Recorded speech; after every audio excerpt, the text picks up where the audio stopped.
I put together approximately 35, maybe 37 videotapes, and all the information comes from a book dictated to me by God as his righteous servant, a man described in Isaiah 53, and a man described in chapter 11 of Isaiah, the descendant of David, the twig from a shoot that grows out of the stump of Jesse, and it is a stump because of the vanished and settled ancestral tree of the kings of Judah, the line of Jesus. He cannot be the man of chapter 11. He's not the anointed one. He's not son of David. None of that's true.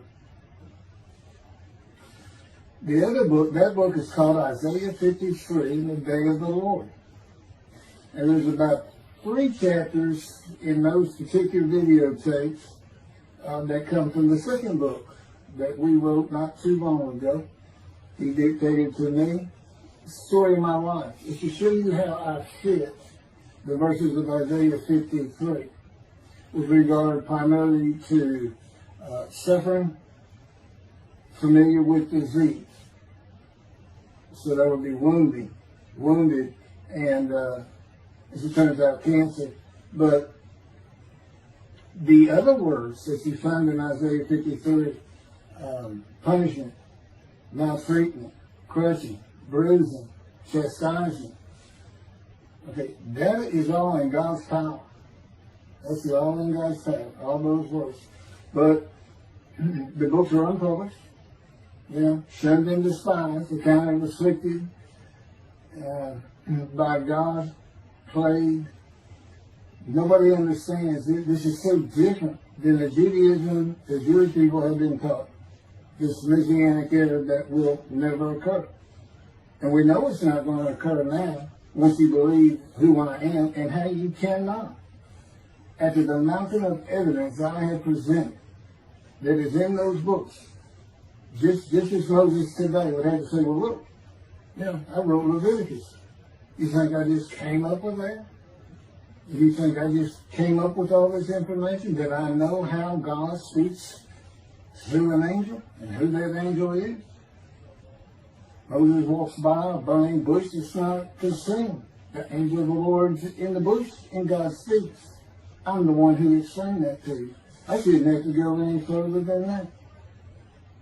The God says the rabbis, the shepherds, they never listen to my prophet. They think they know everything. Well, I'm going to keep showing that they don't.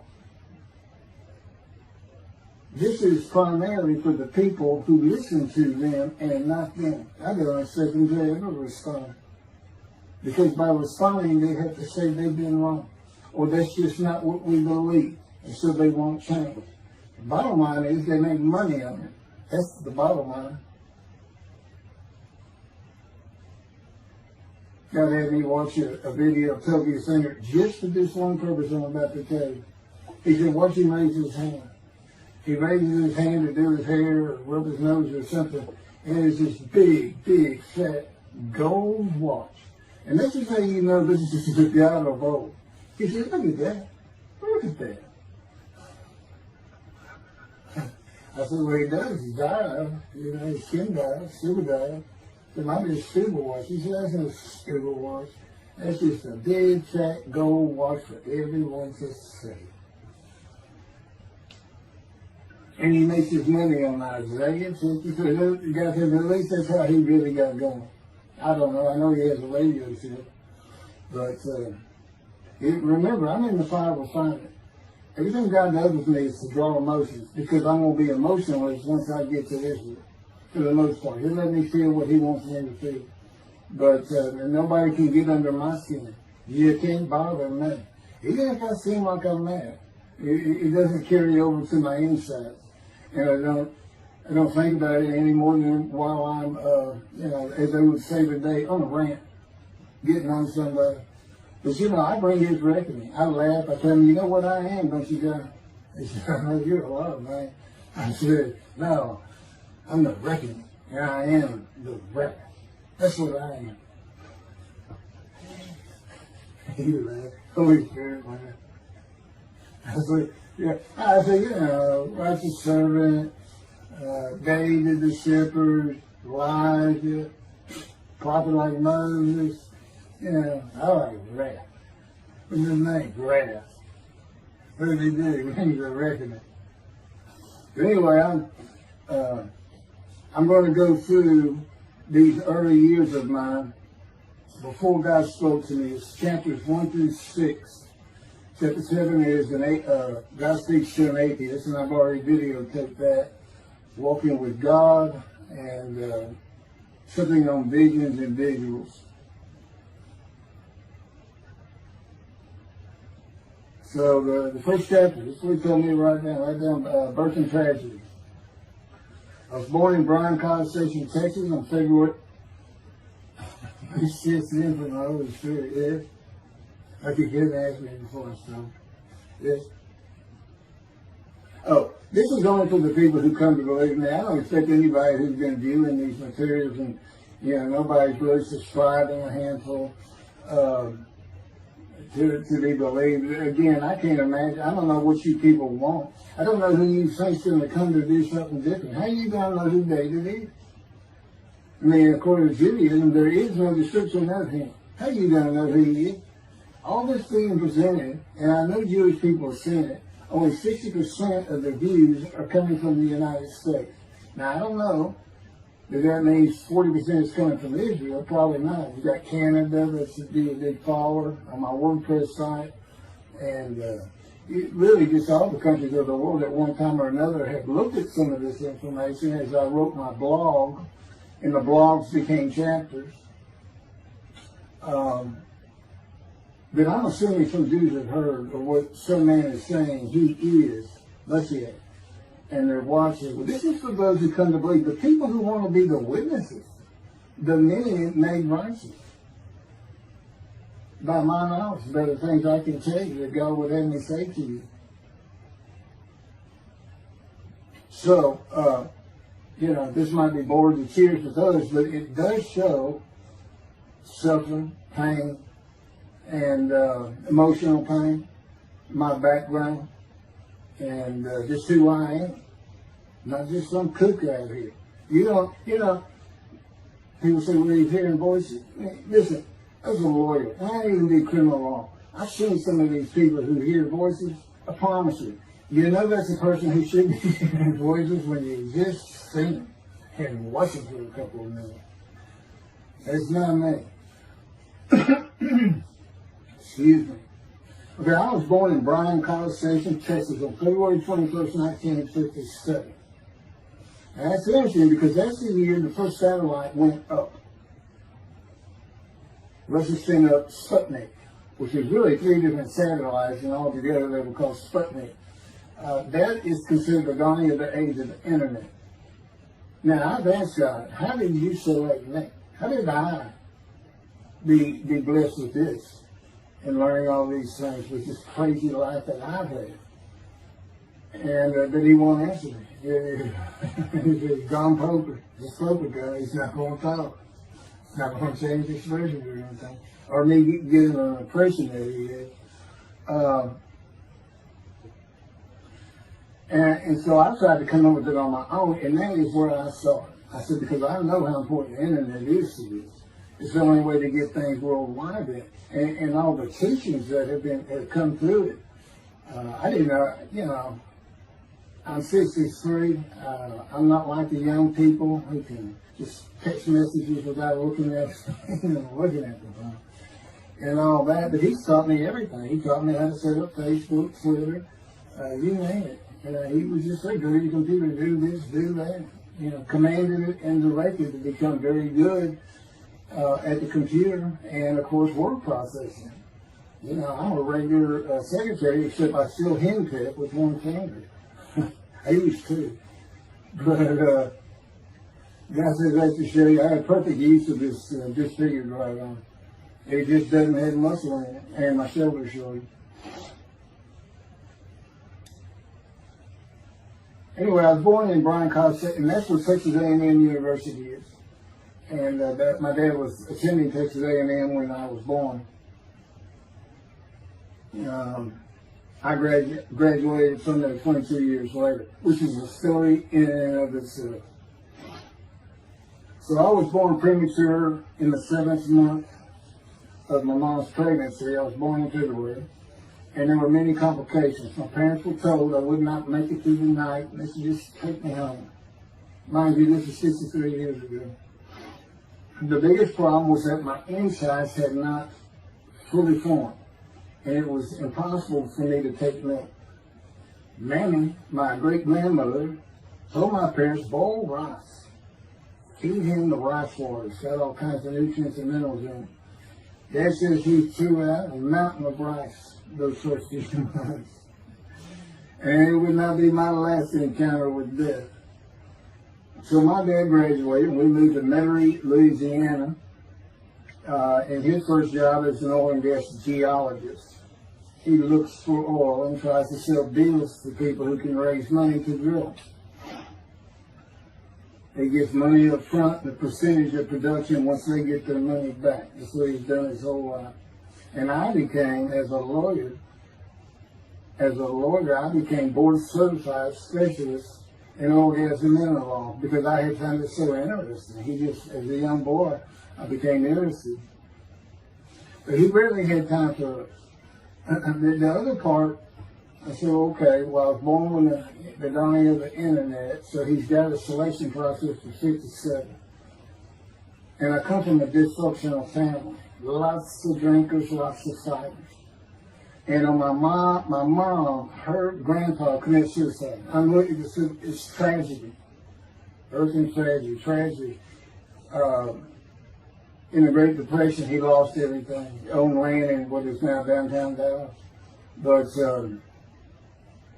then when she was about 4 or 5, her mother went down to the market square in Crockett, Texas, small East Texas town. Everybody has the courthouse in the center of town, and there's streets on either side with stores. She went to the hardware store and purchased rat poison. She hadn't gotten hardly out the door when she opened it and took it herself. Died right there on Main Street in the middle of the day in a little small town. I don't know how long that would have been. My mom's 85 or 6. She's 4 or 5, almost 80 years ago. So I'm sure it was quite an event. And her dad took her and her sister's about 2 years older, to Metairie, and not Metairie, to someplace in Louisiana. But could have been Baton Rouge. And her father became a elevator operator. And you can still find this in Houston when I was at law school. I went to law school downtown Houston, but South Texas College of Law. And at the courthouse, they would have somebody sitting in there on a little stool and with a lever and take you up or down, take everybody up or down. With all the lawyers coming in for the court cases, it was packed. I'm sure they've done away with it by now. But that's what he did. And they found him one day or night. He had taken out a pistol, he shot himself in the head and killed himself. So now she had suicides on both sides of the family. And her father's brother took the 2 girls in. He actually adopted them. And she was about 10 or so, I believe. She's with him at some shack in East Texas. And, there's not even phone in this place. And he took a shotgun. And I'm sure he'd been drinking there all known for it. And blew his head off right in front of her. I mean, that's all the circumstances I know about it. It doesn't sound like a good scene at all. But it scarred her for life. Okay, we've been taking care of her from the get-go. My father amazes me to no end. What he has done to care for her. See, they knew that was his sweetheart. Eventually, now at 10 years old. That's who he married. And they're both from Crockett, Texas. Small town people. I still take care of them. They've taken care of me for 10 years. Got to me from society. He made me quit law. terminate my law license in Hawaii and Texas, and put me into poverty. I've been in poverty for 13 years until I just now filed for Social Security early. But I give them more than 90% of it to make up for everything they've given me for 10 years, 13 years. While I'm in God's fire of refinement, learning everything I need to know. And I have learned much. There ain't any question.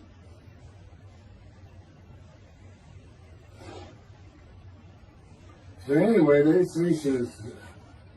horse is right there. It's a thing that tells you, it's tragedy of losing your entire family in the Holocaust, and you're the only one left. It's not like that. But God says, I just got things as close as I could.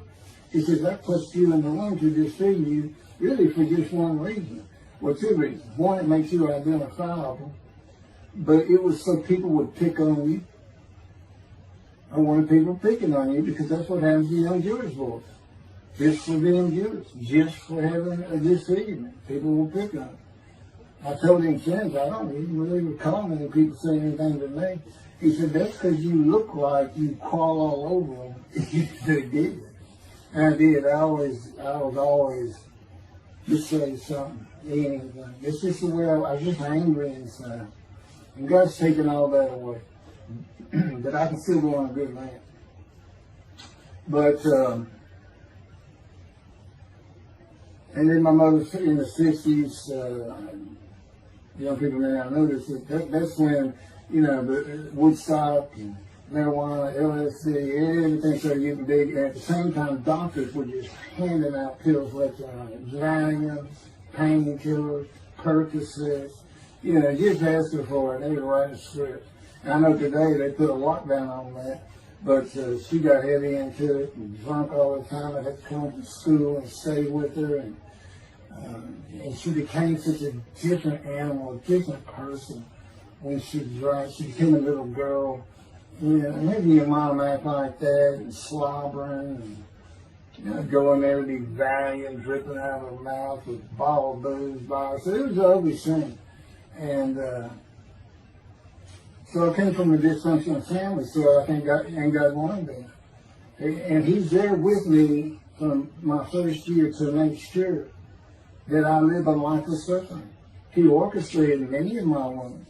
And He's taken me back in vision to see these things. And His visions is one thing you don't pick up in the Bible.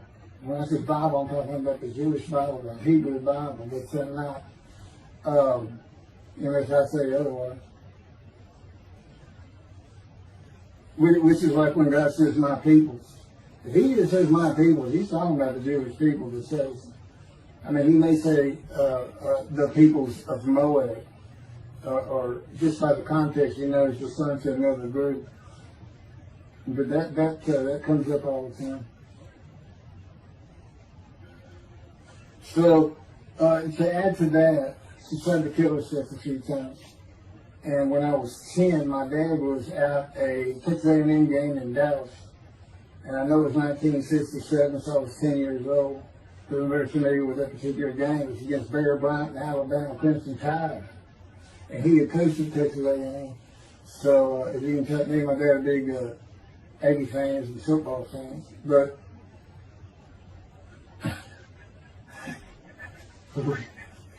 I had dinner sure with me to see those games in Israel. Somehow my coach checked them. He said, we'll get it. That's the Holy Spirit. We'll get it. He's so funny. I don't know where my sister and brother were, but I heard some noise and I went down about 1 or 2 in the morning, and our stairs curved, and there was a little bay window cut out, and I looked down out into the living room, and she's wearing newspapers on. And just sat there watching. Didn't know what to do. And she got down on that paper and took out a butcher knife, not a razor blade, a butcher knife, and opened her wrist up. And this happened again years later when I was in high school. She opened her elbow up, and that was god awful. I don't know. But before she bled out, my dad opened that door. I sometimes think she knew he was going to be there. Shane would probably save her, but it didn't look good, and I hated myself for not doing something. Maybe that's why I was so angry. Anyway, because I didn't do anything, I just sat there. I couldn't move. I don't know. I don't even know what I was really thinking, really. But I tell you what it is. It told me how much her uncle blowing his head off must have done to you. That must have really hit you. I had nightmares my whole life, but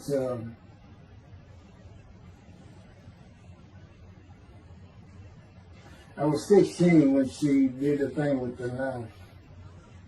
But you know what? My dad finally got her. He got her the best psychiatric care in Houston, Texas, and that's big because we got a medical center that's renowned throughout the world. And they put me back together many a time. And she never did that again. And the amazing thing is how different she is in her very advanced old age. I mean, it's like she was never that person of the 60s and the 70s and the 80s. I don't know how my dad survived it. I'd have never stayed. I'd have taken the kids and said, try to find us. But he's not out there. I've never seen two people who love each other so much. It's crazy. But anyway, I was married for 20 years and we weren't like that at all. I finally divorced for irreconcilable differences. Okay, my first major surgery when I was 2 years old. My first surgery. Up above here, I have a scar. I had my first of many surgeries. Been born without my right pectoral muscle, small shoulder, withered arm. And then there was some, the movement of my arm was restricted. There was some tissue in here that had to be cut out. So they opened me up and did that. I was born right-handed, but I do everything left-handed. Except for light things. Like I shoot a basketball right-handed. I throw a ball right-handed. Darts, things like that. But bowling, I'm left-handed. Yeah, anything heavy. And I was quite average. If I'd had two good arms, I'd have probably been on scholarship. I was already offered a partial scholarship at a small school for track, even with this bad arm. But I just didn't have the fast start. You got to have two strong arms just pushing out in front of you. But I was some kind of quick and fast. So, we moved back to Houston to a place called West University, a suburb. And this little story, I don't even like telling it, but I got to tell me I had to. And he had something to do with it. But I'm not going to go into that part of it. So anyway, I had decided when I was in 2nd grade, I was tired of school, didn't want to go anymore. I don't exactly know why. I just know I said, that's it, and I'm not going. Dad can't get me up and finish school. I said, I'm not going. And it was on. He was going to get me there. It took him about an hour to get me to the car. Fighting and screaming and running around, hiding, getting under the you name it, I was doing it. And anyway, he finally gets me to the school, but he's too tired. He wasn't even going to try to get me out of the car by himself. So get out, and he goes and gets the principal. And my dad's about 6'2", but he's real slim. And but he comes out with his principal, he's taller than he is, and he's a hefty guy. He's burly. Anyway, so they come and said, get out of the car. I said, I'm not getting out of the car. I'd already locked the door. Only the two front doors locked, and it was those locks that you pull up and push down. And so my dad used the key, and he opened up, he popped that lock up, and I slammed it back down. Said, I'm not going to school, I told you. He throws the key, they start throwing the keys to one another over the roof. And the principal was trying the same thing, and I'm slamming his door, I'm leaping across the car. But I don't know how long I went, but they finally, in 5 minutes maybe, seemed like an eternity. I was terrorized, this is the way I look at it. Anyway, the principal got it open, and I saw that door open, and I got back on the far other side of it, by the steering wheel with my back against the back door. And I curled up like a ball, had my knees on my chest. And he reached in to get me, and I unleashed on him, kicking him in the face with everything I had. He broke his glasses, and his orbital bone got shattered. So, That wasn't my first principal either. There's another one. So, but anyway, so they carried me in, and it was very embarrassing, just crying. But again, funny thing, nobody, because I stayed with this same group for 9 years, going to West University and the junior high there that you go to. Nobody ever said anything to me about it. And I knew some of those kids that were in that class. Pleasure.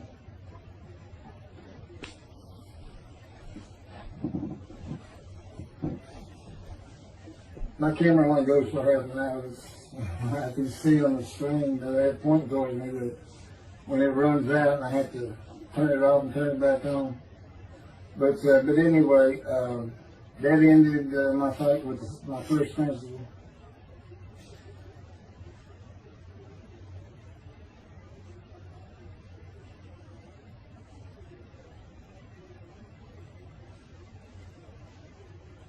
Now here it is right here. I had me put these together. In the 10th grade, the principal of the school told me to cut my hair. You know, I had long, blonde, wavy hair, well past my shoulder.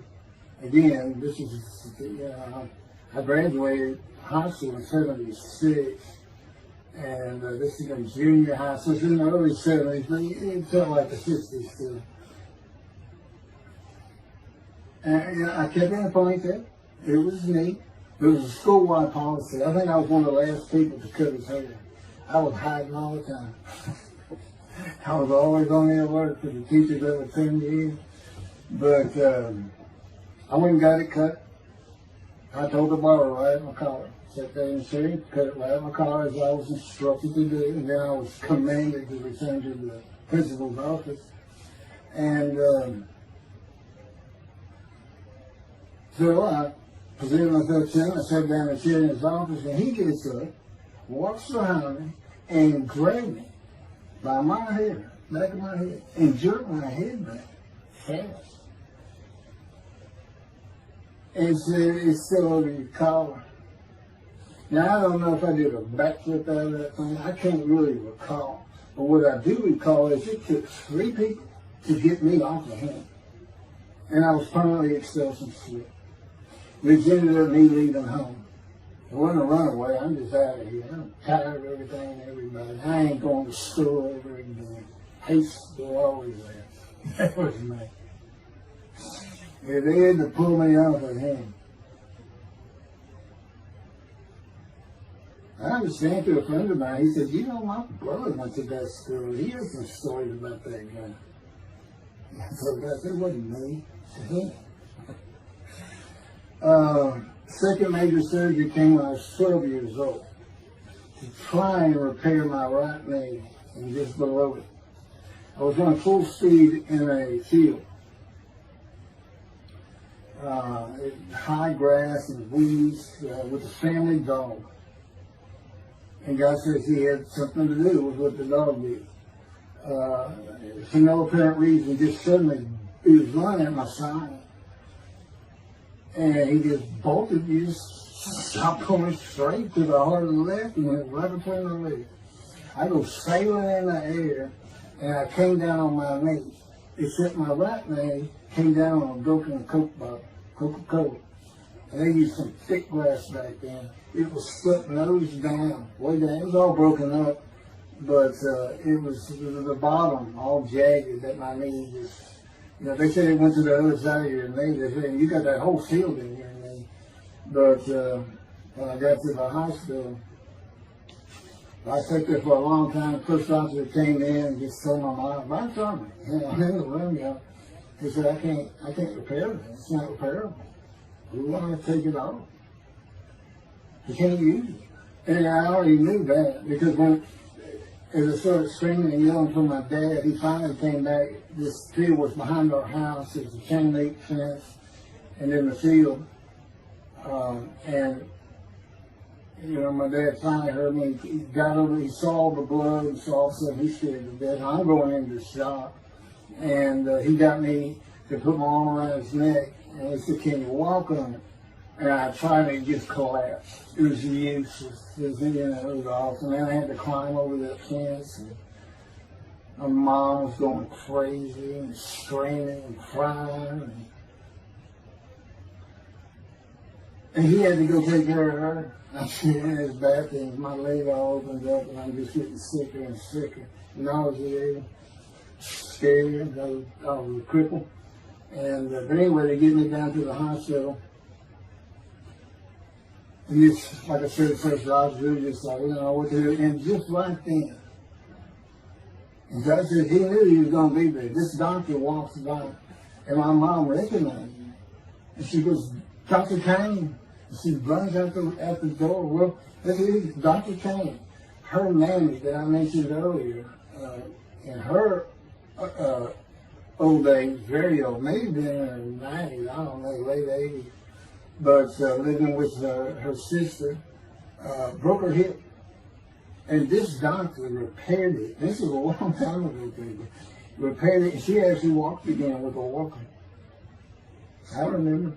But that's who this doctor was. And she said, my son, they're going to take his leg out. You've got to come look at it. And this Dr. Kane actually became the medical doctor for the Houston Royals. He repaired me and me before and after me. I guess that's what he specialized in. But he was at the hospital just to do rounds. He wasn't dressed for the surgery or anything. But he came in that room, and I mean, he was livid when he looked at my knee and knew how I'd been there for like 5 hours at this time. And he just started barking orders about getting me prepped for surgery, and he takes off to go get prepped. And they literally ran me down to surgery in Montgomery. I mean, they were trying. And this kind of fear they put in everybody. Anyway, I was in the hospital for weeks, and I woke up with my leg. I was glad of that. They had a cast in my hip to my ankle. And he told me, when I finally was being released, he said, if you put any weight on that leg, you'll never walk again. So, I can't remember, 6 weeks, I don't know how long it was that I had that cast on. It wasn't my first cast, it wasn't my last. Well, maybe it was my first. Maybe it wasn't my last. We're not getting very far. There's 6 chapters, I'm barely getting through the first one. But what I'll do is I'll just do 6, just like I did with Isaiah 53. I did 6 or 7 videos, 7 I thought, but then I joined them all together and put it as one video, the definitive commentary of Isaiah 53, which comes straight from God, by the way. I mean, you can contest what I'm saying all you want, but it makes perfect sense. For the first time, Isaiah 53 is explained. And how I've come to the smartest religious view in the world who can see that, and what the wounding and the punishment, everything's about, and how it's really, in some ways, a snare for the Gentiles for the day of the Lord. Because he knows he can take me and just decimate any argument they want to put forth. You know, in particular, I'm blemished. I'm the Antichrist. In that I am the exact opposite of Jesus Christ. Okay, he's so smart, he was keeping the synagogue at 12. Supposedly he was a perfect, beautiful man. I'm just figuring. Yeah, I'm not bad looking, but I'm not, I'm not Brad Pitt or anything. Anyway, it's sin, I wasn't so I wasn't a habitual sinner. I was a good person, I was good to other people, I was very compassionate. I said there was already a lot of humble in me. I didn't laud myself and the things I could do over others. Like being the fastest guy on top 5 at school and the fastest in the neighborhood. I didn't brag on myself. But as he took me back through my life, and informed me when things were sin, it just seems like I touched on all of it. And if murder in your heart is actually committing that sin, as the Christians say, I don't really go with that, but then there's really not much I've missed. So I'm a sinner. Jesus would say, well, I'm a sinner too, I'm lying. All you got to do is read the scripture in the gospel, you see why I'm lying. That's easy, and I came from the bangs lying. I thought I was the man of Isaiah 53. I thought I was going to be exposed to death, but given long life. This is what he would tell you if he was here. He said, but you know what happened? They crucified me. And on the cross, I realized I'm not that man. This is an exposure to death. This was like a sure thing. Father, Father, Father, why have you forsaken me? That's Jesus Christ saying, I'm not the man of Isaiah 53, and I just figured it out. That's what that is. Hey, God's going down. You sure you didn't have that written? Why on earth would they write that down? They forget about it. They were just thinking me. That's what it's about, Christians. All they got their way. They can explain that being counted a sinner means he got crucified with the sinner beside him being crucified on each side, left and right. So there's three of them, so he's counted a sinner. Okay. You know, it's supposed to be the scripture. Don't be able to find the person to do. You might tell Judaism the same thing. You know, this is to find somebody. It's not the people of Israel. They're all kinds of people. Now, we're looking for a guy so God can have a Moses. Why? We have a new covenant. Why? It's the day of the Lord. Why? Jeremiah says so. That's why. It's so easy. The lamb blooms again. Okay, and he's coming to covenant relationship with the temple. So the lamb blooms again at a time when there's no temple. Jerusalem's going to be rebuilt. It's a metropolitan today. It's no Jerusalem of antiquity. The old city might be too big. And I'll make a new covenant with you. I will forgive all your sins and remember them no more. That will cause Torah to be written on your heart. It's a metaphor. When did he do this before? Oh, that's right. The Syrian Babylon exiles. Isaiah was right before. God said, I forgive your sins, remember them no more. They became a holy city. What did they do? They built the second temple. Where do we miss them? The third temple. This is so easy. So it is the day of the Lord. There's any question of that. I'm just telling you it started with the Russians.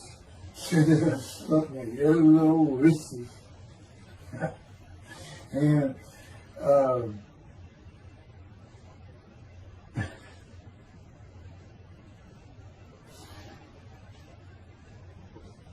he's bringing the covenant. He's got to know. He's sent a prophet like Moses. So he's saying, it's Joshua. No, this is not. I'm leaving today, the day of the Lord. And guess what? He gives us a description of him. He knows this is a time of secularism, reliance on science and medicine and doctors. And you got so many more people who the only book out there is not the Hebrew Bible. There's a lot more books in it. You know, there's all kinds of distractions, television, cell phones, computers. You know, back then, you know, you just sat around and said, what do you think that's there? I don't know. We can send some rain. You know, it's just, because it was easier to get them back then. But here it is. It's here. And God said, you see why I put sugar and the spice in there? Because for a while I said, God, you know, this is before we really got the books done and everything. I said, I'm just sitting in a room. I can't really tell anybody showing stars in that. Counting me played, afflicted, by God and everything else. He said, well, how you feel now? That we've been putting all this on the internet, guys, that just showing the stars. Yeah. I can say they know. There's no question this ain't gotten back to those two. I said, you keep attacking them like this, and I'll be certainly sure, just in case I'm wrong. But, because he won't actually tell me, he won't tell me anything, this is a rule of thumb, he won't tell me anything that I cannot find out or become knowledgeable on or informed on of my own. Which means about nothing, because we're in a room all the time. The adjunct of the Holy of Holies is what I call it. I live in the Holy. I'm like the priest who can go, the only person who could go into the Holy of Holies was the high priest. And that's what I'm like. As a matter of fact, God had me write down, just as he had David write down, a new Psalm 151, where God said, it's on a video, where God is speaking.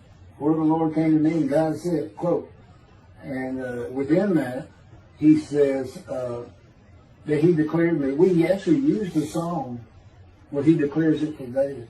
He declared me an eternal priest in the order of Melchizedek and King David.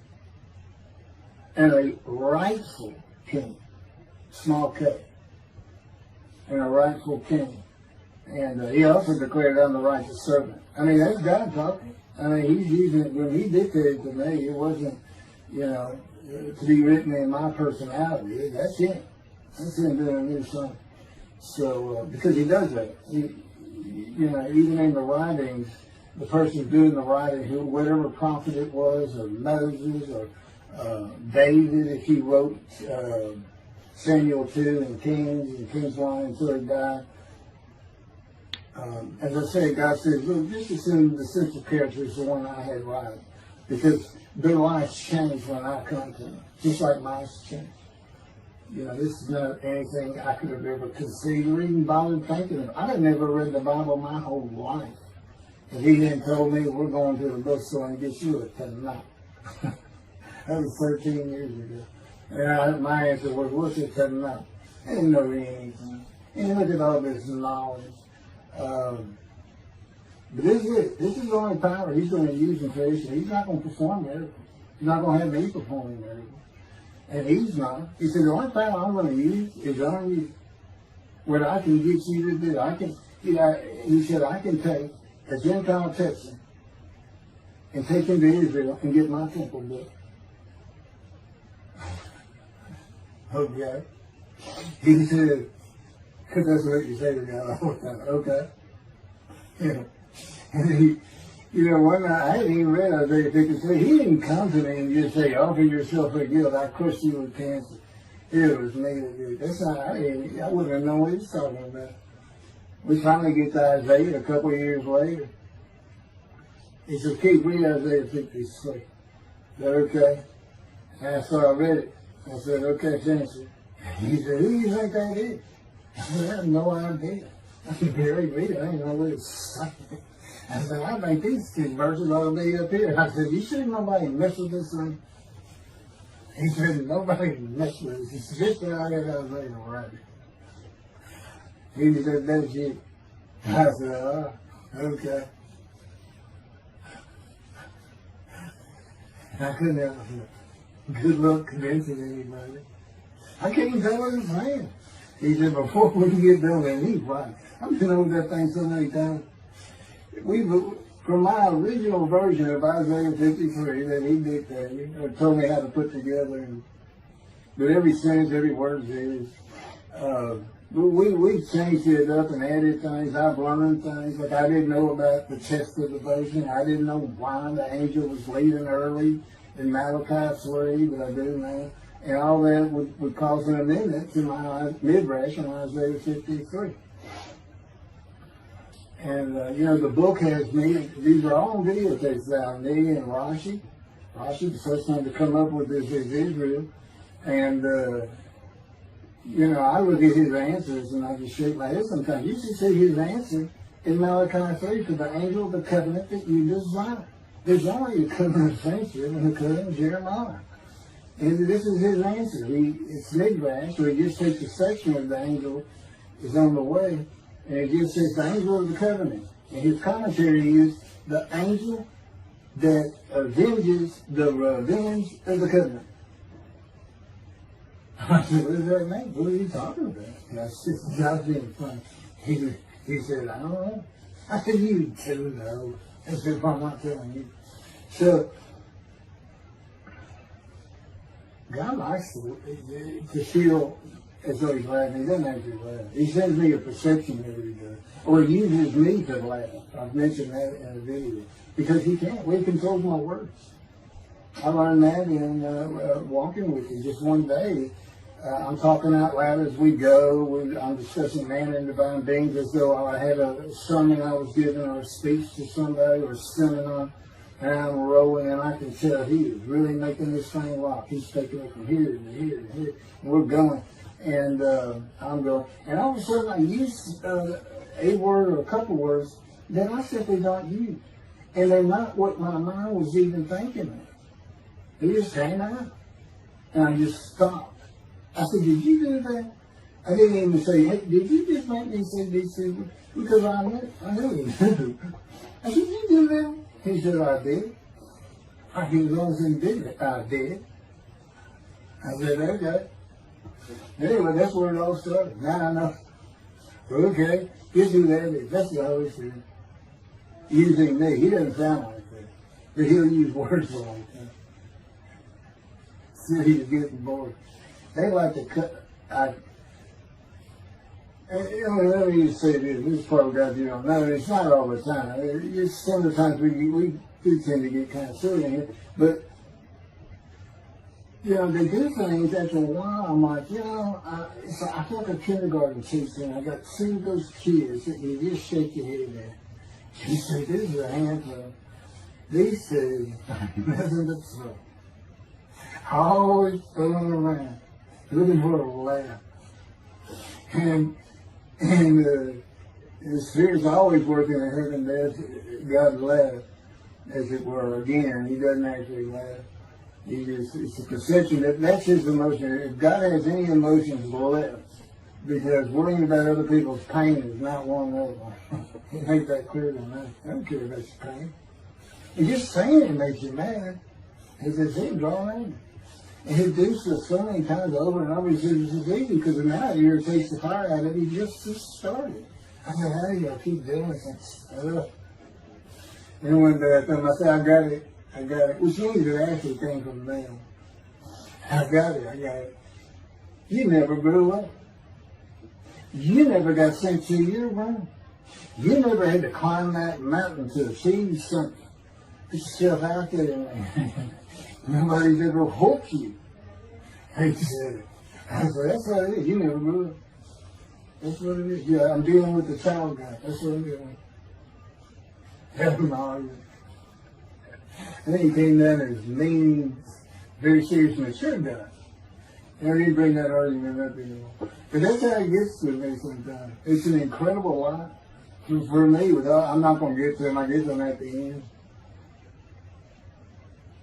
I'm getting close to when I got shot. I thought that was a new chapter. I was not. Well, I'm going to pick, this is getting long. Anything over half an hour, I always try to stop. My Isaiah 53, 5 hours. But, I watch it all at one time, of course. He doesn't hardly let me watch it. Yeah, I don't even watch them before they get posted. He said, no, you watch it later. Because it comes on the TV that he got me. And I didn't know at the time it was going to be, that he was serious about doing videos, and I certainly didn't know about making it a backdrop. He decides everything. He tells me when I eat, when he get up. I don't sleep probably at all, 2 or 3 hours a night, and sometimes less, and take a half hour nap sometimes. But I found out I feel fresh. I don't need that much sleep. He said, you're not really doing anything. Why do you need a lot of sleep? And see, that used to make me mad. Now it is later. Thank you very much for listening. I'll pick this back up on another video, and eventually I'll put these first 6 chapters, just like I did Isaiah 53, because it's a book that he dictated to me. I can't get it published. I'm going to put it on YouTube. That's why I'm reading it. And as I said, if you don't want to listen to it, don't listen to it. But the information that's in these books and in those videos is, that's not proof. And quite frankly, God said, if that's not enough for them, well, that's just too bad. Utter destruction is what they end up getting. They better learn how to listen to proper. See, it's no different than the people back then. They'll say, well, why didn't they listen to Isaiah? Why didn't they listen to Ezekiel? Why didn't they? They laughed at Ezekiel. That's what Rashi says in his commentary. I didn't know it was laughing at him, but just ignored him. Everybody thinks they know it. But in any event, I do know there's one chapter we haven't put in there, and that is recognizing a prophet in time. It says Moses vouched for Joshua, so he didn't have to be tested. And the problem with all that is, and I think why God hadn't had to put it on video, is that they're looking for a seer, somebody who can see the future. You see, that's antiquity. I mean, that's not what you're looking for today. This wasn't a seer. And none of the prophets were serious. They just wrote down what God told them to write down. God's the prophet. He's the one making prophecy. And what he does, he doesn't actually just see the future. He walks it through. He says, okay, right here is when we're going to send up the satellite. This is where humanity will be at that time. He can walk it through in his mind. As I mentioned, his eyes, he doesn't have them. It's just his absolute knowledge of all things. He can form a picture of this frame. Me, it's in here. He knows every atom of my body. And it's like he does a vision for himself, a visualization. It's what I call when they put pictures in my mind. And he puts it into the spirit's mind. And they're both within it. You know, the big cloud that just came down. If you're sitting in a room with me, it envelops you. But it engulfs me, it goes through me. My little spirit cloud becomes part of the big cloud. That's why God is in his spirit. Here's the elements of spirit, here's the elements of God's presence, his mind. Two clouds, they just come together, they can be together. Okay, God's still one. He created the other cloud. And then in this room, filled with them, my little spirit is like a little cloud that just came in and part of it. That's who I am. That's a man, divine being. Okay? No, it's like nobody's really expecting it. Well, maybe it's because you didn't know these things. And now I get to see them shunned. Shun means I'm not looking at that. It's not like a coup. We by faith, by the fundamental principles of plan baptism, the talent, from his diagnosis of the talent. Why don't you use your own?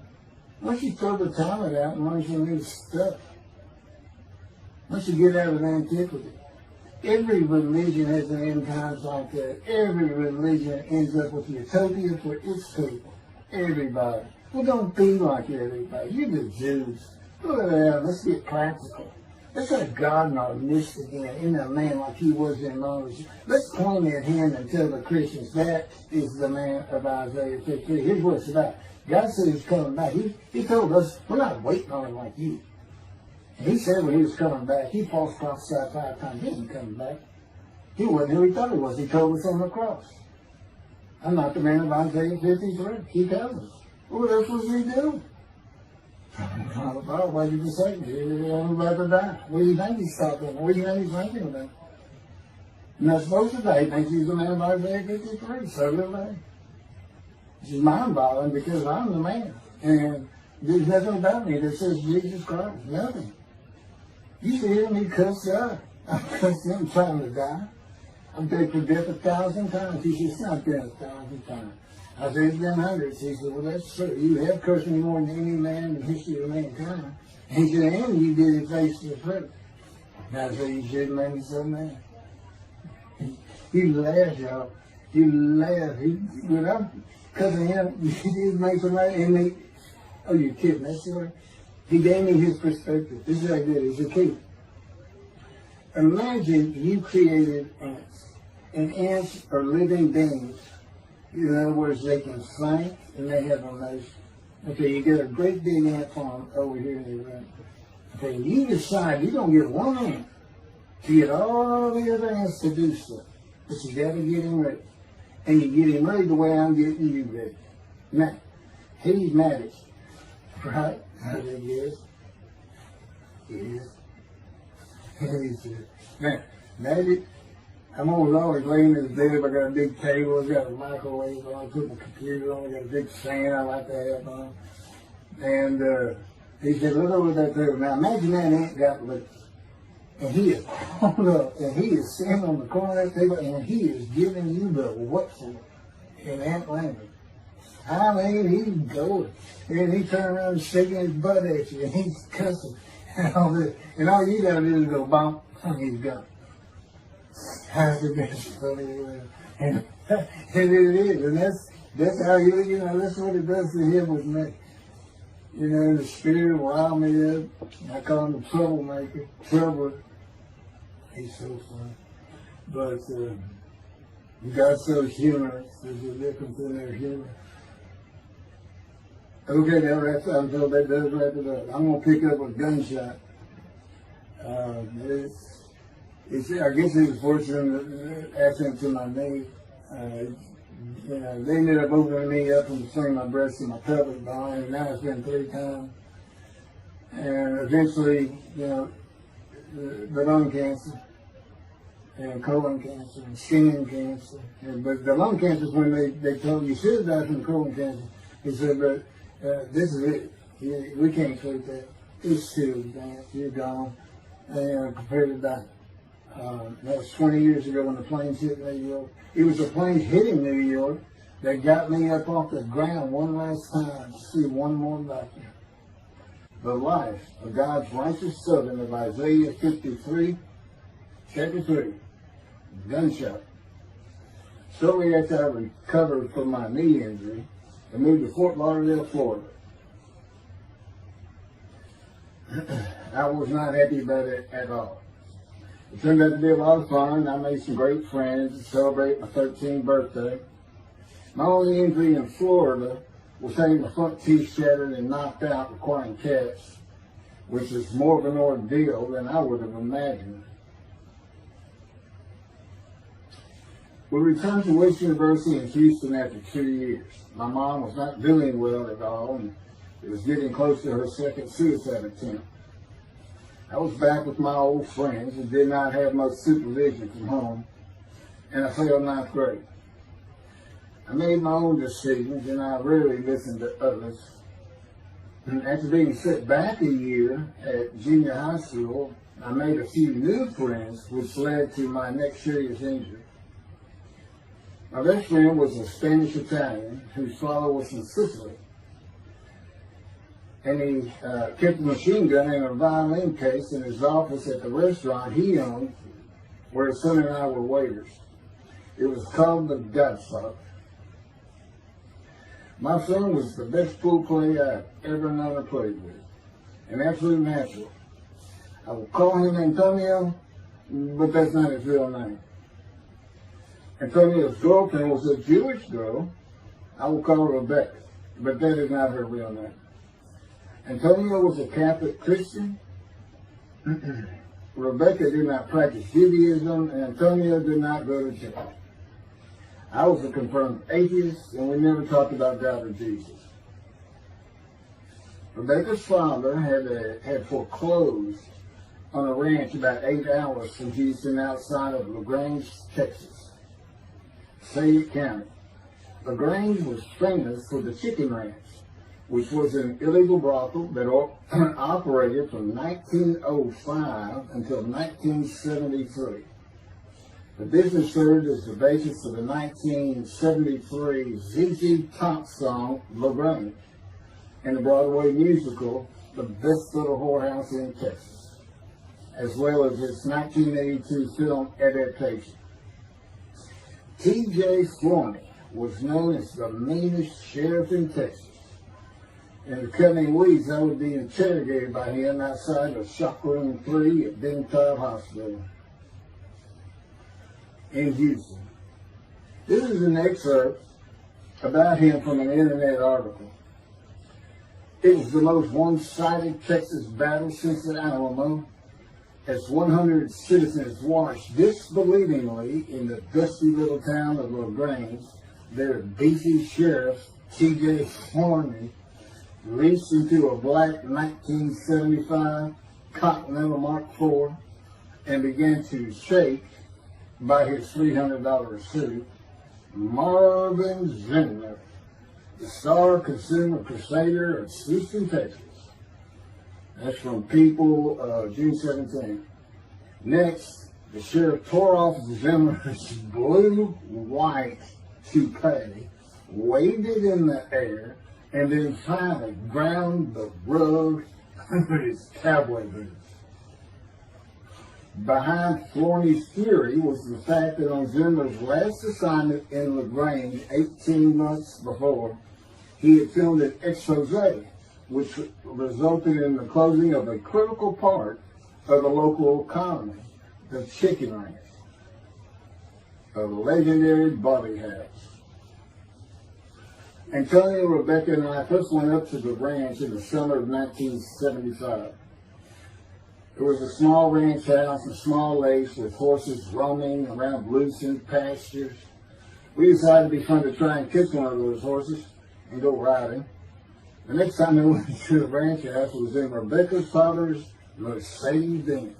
Two-door convertible Mercedes-Benz. I sat on the hood of that Benz with a lariat while she tore through fields trying to run down a horse for me to rope. The horses could turn too fast, and we never got close enough for me to rope one. What we could and did do on the next trip was bring guns. A 30-30 rifle, shotgun, and two 22 caliber pistols with holsters.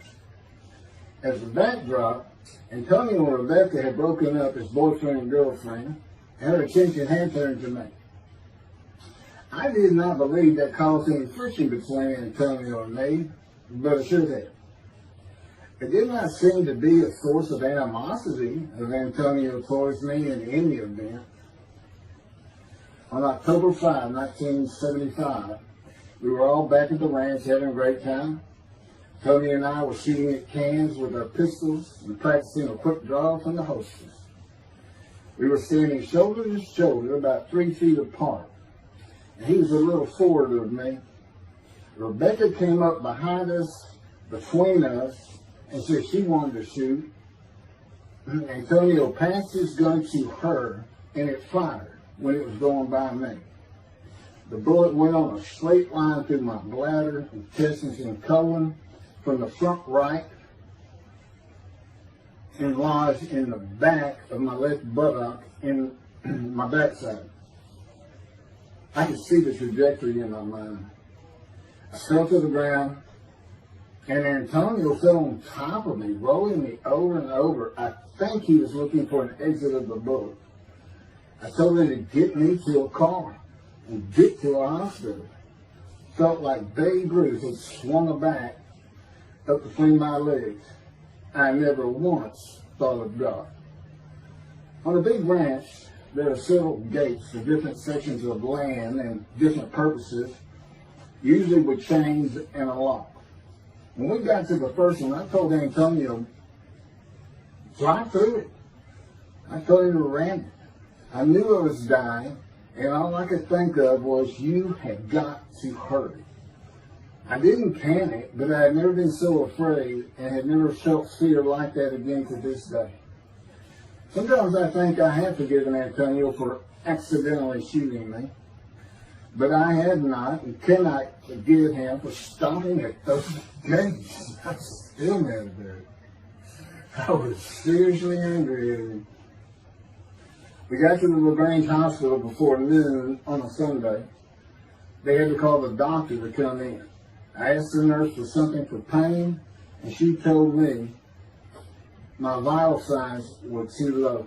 That if she gave me a shot of morphine, I'd drop dead right there. It would kill me. No pain medication. The doctor came and looked at me and said there was nothing they could do there. He told me they were getting an ambulance to take me to Houston, Top Hospital, where they operated on gunshot victims all weekend long and do to this day. It's a trauma hospital. Many young doctors from Baylor University, all around the state. It's a high desirable place to be because you're cutting all. If you want to be a surgeon, you're cutting all day long.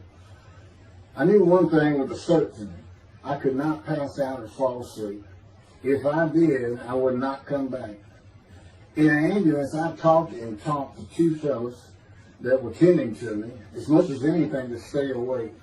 I asked them such things as what it was like to be married, graduate high school, have a career job, but my mind repeated over and over, you have got to hurry. We arrived at dusk. This happened before noon when I got shot, so now it's getting dark. When the ambulance opened, my brother jumped in to help. My mom was standing by the entrance to the shock rooms in her fur coat. She later told me that since Top was a public hospital, it might help if they thought we had money. I didn't see my dad, but my sister told me later, the whole way to the hospital, all he could say was, to God, please don't take my boy from me. I had stayed awake for some 6 to 8 hours in awful pain. They took me to shop room 3. It was filled with people giving orders and very loud. On the table, the nurse told me she had to put her finger in my bottom, which embarrassed me.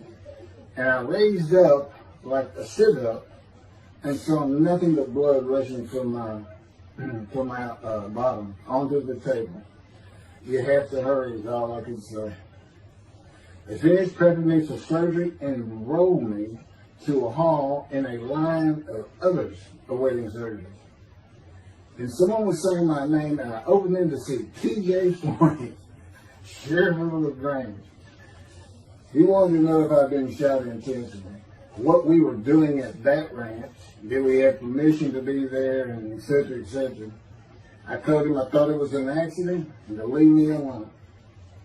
I never saw him again. I didn't have to wait long. The orderlies bypassed everyone in front of me and took me to surgery. I awoke in a large room with about 10 beds on my side of the room and 10 beds on the other, with other patients, and I could hear moaning and crying here and there. It took a few moments to remember what had happened and why I was in there. I fell back asleep, and when I awoke, my dad was telling me he would have me out of there into a private hospital as soon as possible. It was the next day when they transferred me to the Methodist Hospital and Medical Center, where they had operated on my knee, and I had spent weeks there. I had a hose with a bag coming from my bladder and a colostomy, an opening called the stoma, which is your intestine on the outside of your abdomen, with a bag over it to go into the bathroom. I was out of danger from dying, but still very weak, and I needed to gain some weight. The track team was already getting together, running distance and cross-country workouts provided by the coach, preparing for track meets in the following school semester. I lived about a half mile from the high school. The day I got home, I walked to look at the track. It did not seem possible I could get back in shape. I was afraid to cross the roads to the school. I could not even trot to get out of the way if a car came my way. My insides felt like jelly, and I had been warned that too much physical exertion in the first 10 days could cause a stomal hernia, and my intestines to start extending from my body. I was homeschooled for the rest of the semester by a private volunteer tutor, and passed classes I probably would have failed. The beauty of that gunshot was that it changed me. I was never going to graduate high school, having failed so many classes. So I set up night school classes for the next and my last semester of high school. I was 18, soon to be 19, and a senior.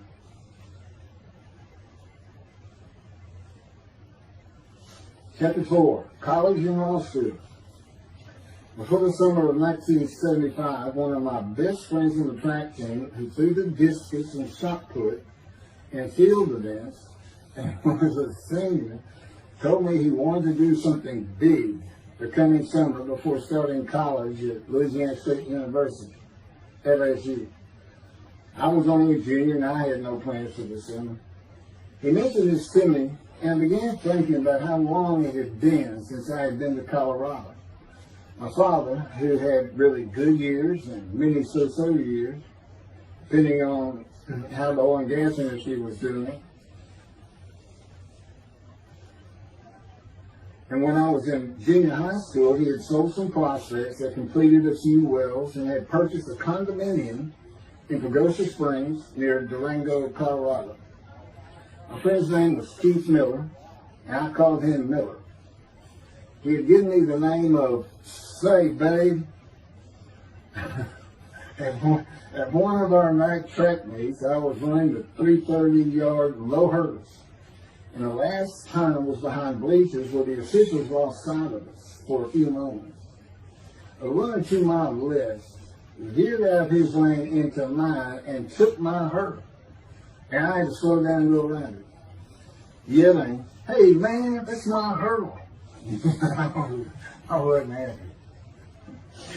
I do not remember how Miller knew what I had yelled, but he was probably on the football field inside the track, working on shot putting biscuits, watching me run and hurt me. I did not really know him very well at this time, other than he was a popular senior who knew everyone, and in stark contrast to me. On the following Monday, I was walking down the halls between classes, and coming in the other direction was Miller, though I did not see him.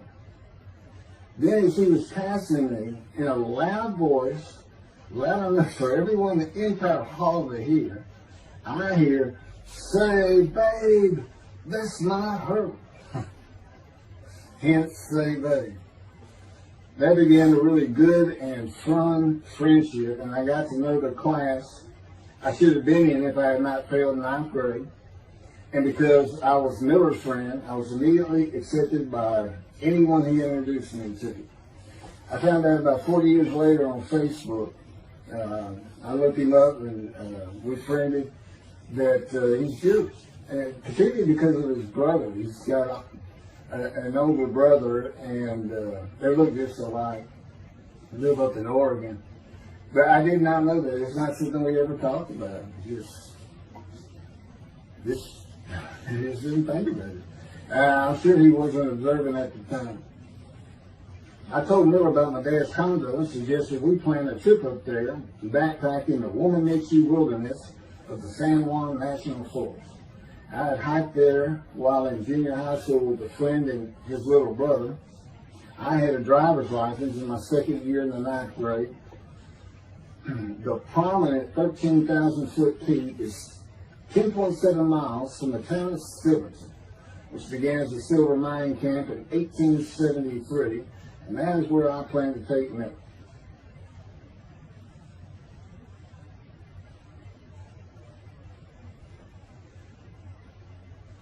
So Miller and I take off. We use his car. As I said, he was getting ready to graduate, and his dad bought him a Toyota. Can't remember the name of it now. My dad's condo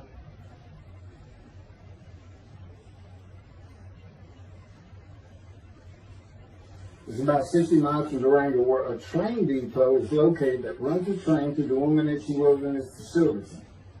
The train is an authentic, narrow gauge, steam powered, coal fired, scenic railroad train ranked one of the top 10 scenic railroads in the world. It's something else. It stops twice in the same places to let off and pick up hikers and backpackers in the Animus Canyon of the Womanichi.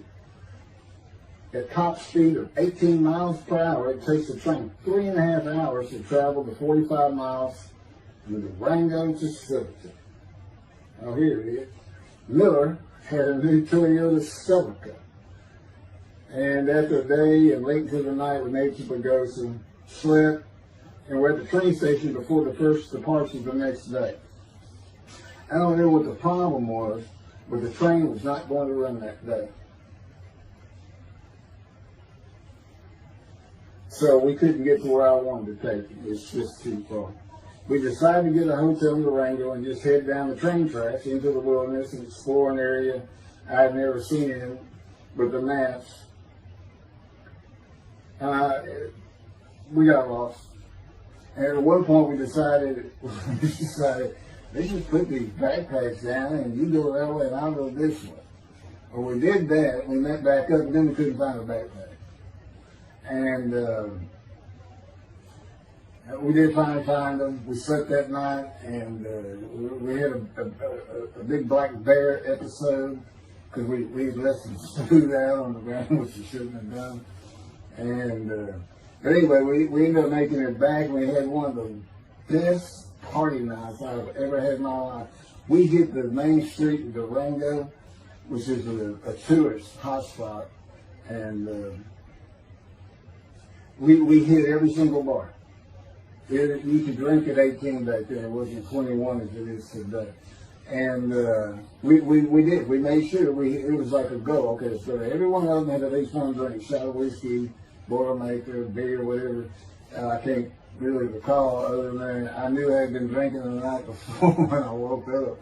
But we did. We hit both sides of the street. I don't know how long it took us and how many drinks we had. But we just had a lot of fun.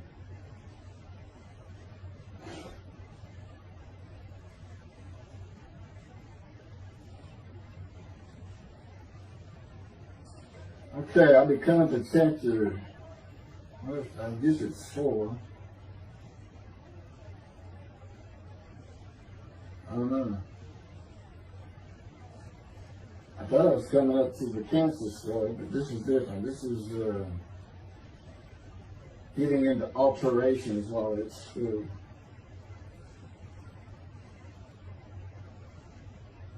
So anyway, I was shot on October 5, 1975, and by early December, so it was October 5, and then in early December, they I had surgery again, put my intestines back together, which was, you know, it was dicey. You know, they kept telling me, we don't know, we can reattach. You know, there's people like Bob Hope lived his whole life with one of these stomal deals. And it's just a horrible thing. It was successful. They put it back together, and they removed my bladder tube. The girl next door, who I had never talked to other than to say hey or hello, and who also went to high school with me, had been coming over daily, and she agreed to be my girlfriend when I asked her a few months later. I did my night school and graduated last in my class, or close to it, of over 400 people. In late December, I began running with the track team. Now, I had surgery early December. I already got out there with them, which was difficult. Pulling 2 tires on the cinder track, you know, the rope, 2 tires, and you put a harness around your waist. I had to put mine high up on my shoulder. On the cinder track for a lap and a half, 660 yards for 2-minute intervals, 6 times was the toughest. My speed and quickness was still there, but distance running and my endurance, it took quite a while to come back. In early February, just about 3 months after being shot, I won my first 120-yard high hurdles race at a track meet that was fast enough to qualify at the upcoming district track meet for the regional track meet. Winning at the regionals would place me in the state track meet. I was fast, but my disfigured right arm really held me back. Then my heart was broken, and I cried for the first time since I was a child, best I could remember. My coach, who really liked me, he understood the effort I had put in to get back in shape. Called me to his office, and I knew something was wrong. He told me I could no longer be on the track team. I had too many semesters of school to be eligible according to the eligibility rules. It was because I had failed not playing.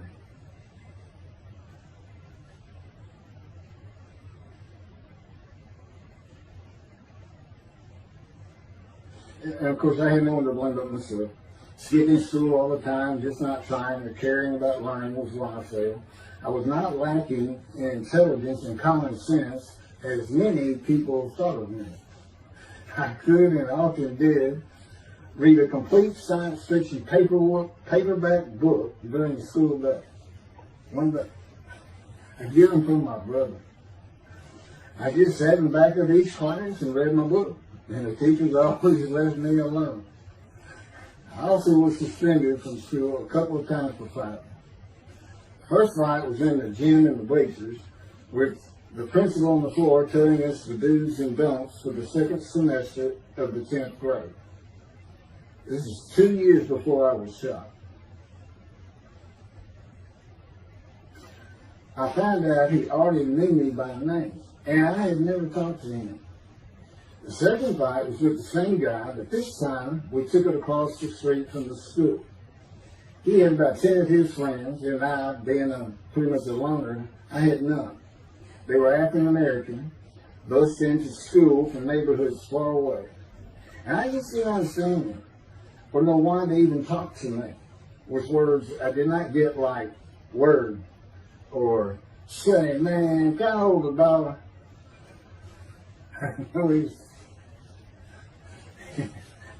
That is what started the fight in the bleachers. I hear from behind me and one stood to my left, saying, man, can I hold the quarter? I turned around and just looked at it. And finally said, I did not have a quarter. Going with the principal, I undid my ponytail. Mine said he's sitting right behind me, and I'm well aware of that. And I brushed my long blonde hair and then reached into my pocket for some chapstick for my lips. And I pulled my hand out with the chapstick. Turned out I did have a quarter. And from behind me, I hear, saying, man, you said you don't have no quarter. To which I replied, turning around, I don't have a quarter for you. The next part's kind of hazy. But I do know I grabbed him by the front of his shirt and threw him down the bleachers onto the students sitting below me. That is when the principal yelled my name and told me to go to his office. The next day, the guy and his friends were waiting on me when I got to school, and we fought across the street. The principal had told me not to get into any more fights, and this is the fight I got suspended for. I remember being in, after my suspension, being in the men's room and smoking a cigarette in a stall, and a group of African Americans came in, and they were talking about the fight. What I remember was hearing, that white boy went Muhammad Ali on him. My favorite fighter. I even saw the Ali Foreman fight in Kinshasa, Zaire, live in Amsterdam in 1974. And some of my best friends in high school were African Americans, mostly on the track team where we could get to know one another. I still had run-ins with the general population of the African Americans, who everyone just called blacks back then. I never used the N-word and thought they would help themselves a lot if they stopped using it. Mostly I think they were angry at being bussed in from neighborhoods far away. In fairness to them, white kids did not seem to like me much either.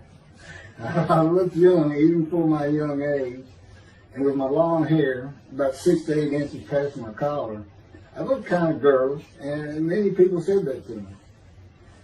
One day a friend of mine told me what it was to him. You never smile and seem to be very angry. Like if someone looks at you crossways, you're going to come answer them, daring them to say something. Like you want to fight. My next suspension for fighting began in middle shop, and it was all my fault. There's not a big deal with that.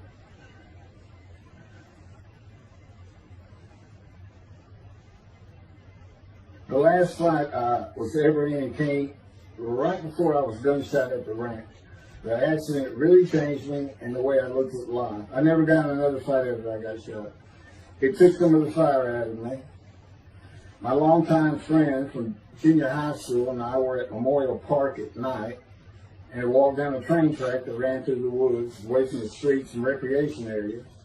We went to the center of the long railroad trestle bridge that ran over a bayou to wait for a train to round the corner from either direction on a single track. When the train would round the corner, we had to run and jump off the trestle after clearing the bayou. We were drinking beer. As we were sitting, we started talking about the price of gas at 44 cents a gallon in 1975. And anyway, the trains weren't running. We got up to leave, and as we're walking down the steps, she said something about my father and about how to find oil and gas. And I turned around and just hit him with everything I had, with my right arm. And I realized what a stupid thing to do. I called him the Big Sweet. He's huge Norwegian. His hair was white and long and longer than mine. His hand was the size.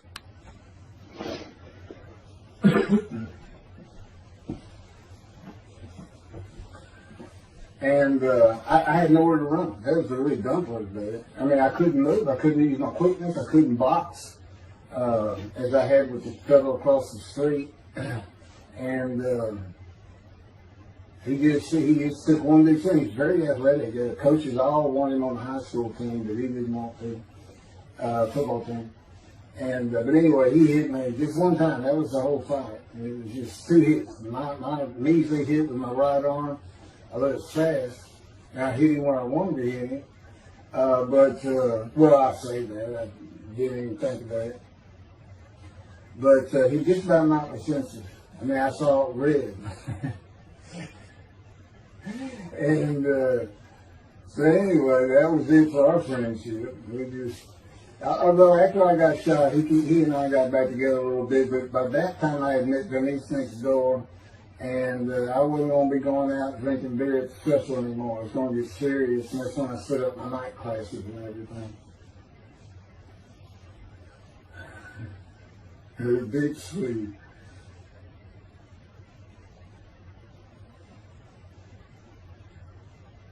After the gunshot, I stopped seeing old friends, including Antonio and the Big Three, and spent all my time with Denise from next door.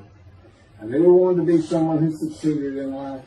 My dad always told me when he was angry with me that with my smart mouth, I was never going to be anything but a ditch digger or a lawyer. While he said lawyer in a derogatory way, he got me to thinking I'd like to be a trial lawyer. I had to get into college first, and the only school I wanted to go to was Texas A&M University. Anyone who had ever known me would tell you that I was not even close enough to being smart enough to go to any college, much less Texas A&M. I would tell you I had never applied myself to the task of learning. Texas A&M denied my application. I called them and pleaded and argued, and finally admissions said that if I came to the summer semester of 4 classes and maintained a B average with no fails, they'd let me in. I did it, barely. I almost failed calculus to get a B.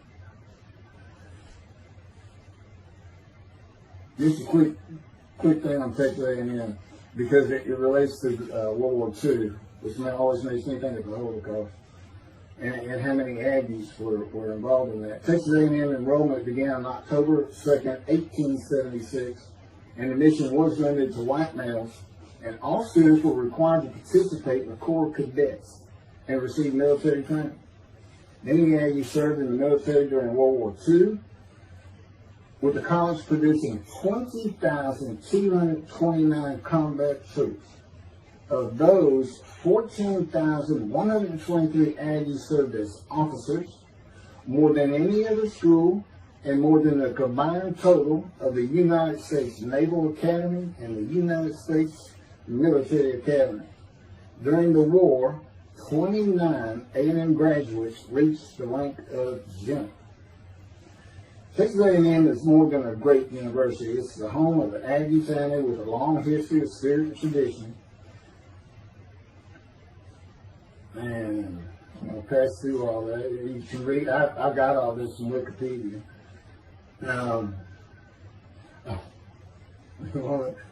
Like Notre Dame, it's a school full of tradition, especially notable at football games and in campus life, drinking beer at the Dixie Chicken. I had a good friend in what is now the volunteer Corps of Cadets, and we've been shooting pool and drinking beer all night on the weekend, and finally left sometime after midnight.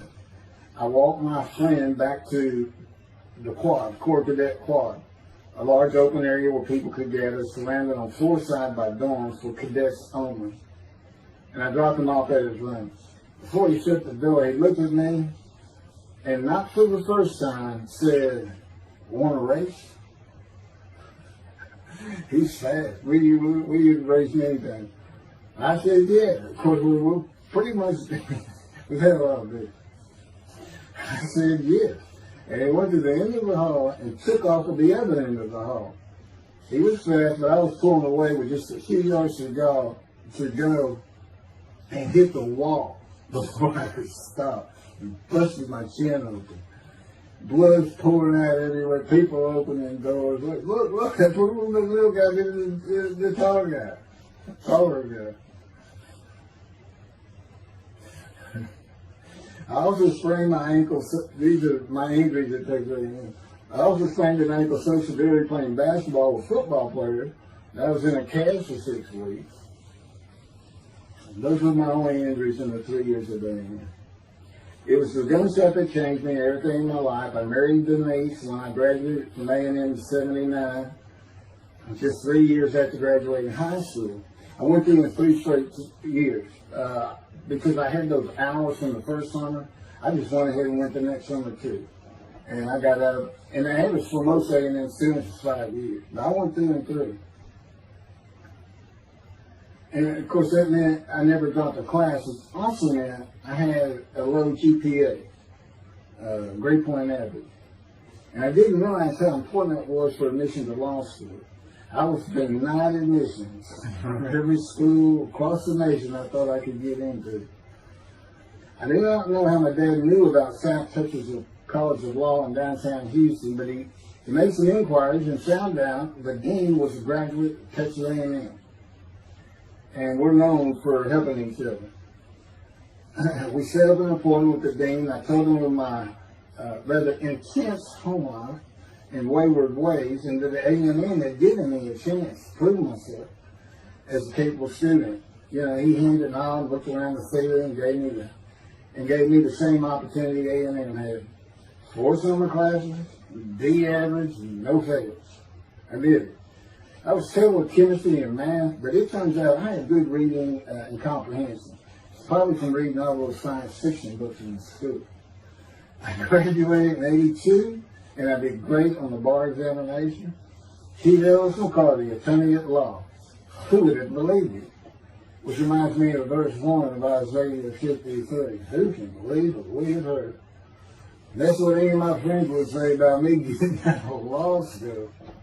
Much less what's happening today. You go find somebody living in high school, they say, who? Oh, that can't be true. Get out of here. I know him. Get about it. Chapter 5. 27-year headache. I'm going to pick up with that on another video. And then that'll be it. Some general comments. 5 and 6. I'm not sure what 6 is. Yeah, 27-year headache. I'll go ahead and mention God in one of these actions. And I won't say anything about the dog who took a hard left between my legs. It's about stripping my knee, my leg. I won't mention that. Or hitting the big Swede on the track.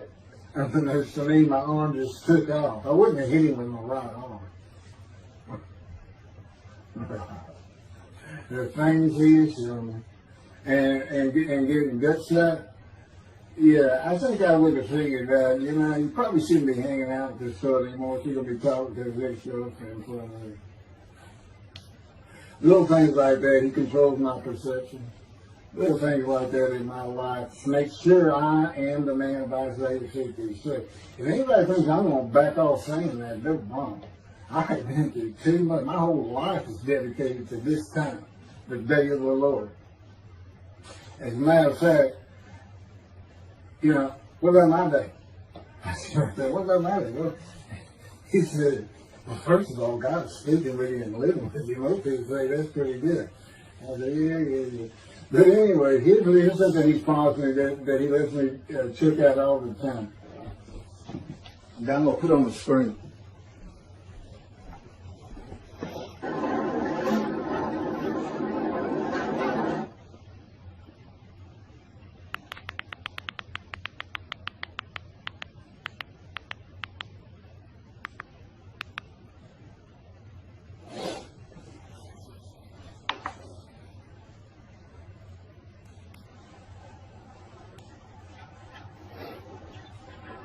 The radiant GP cycles, shorties, slip-ons, cold startup.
27-year headache.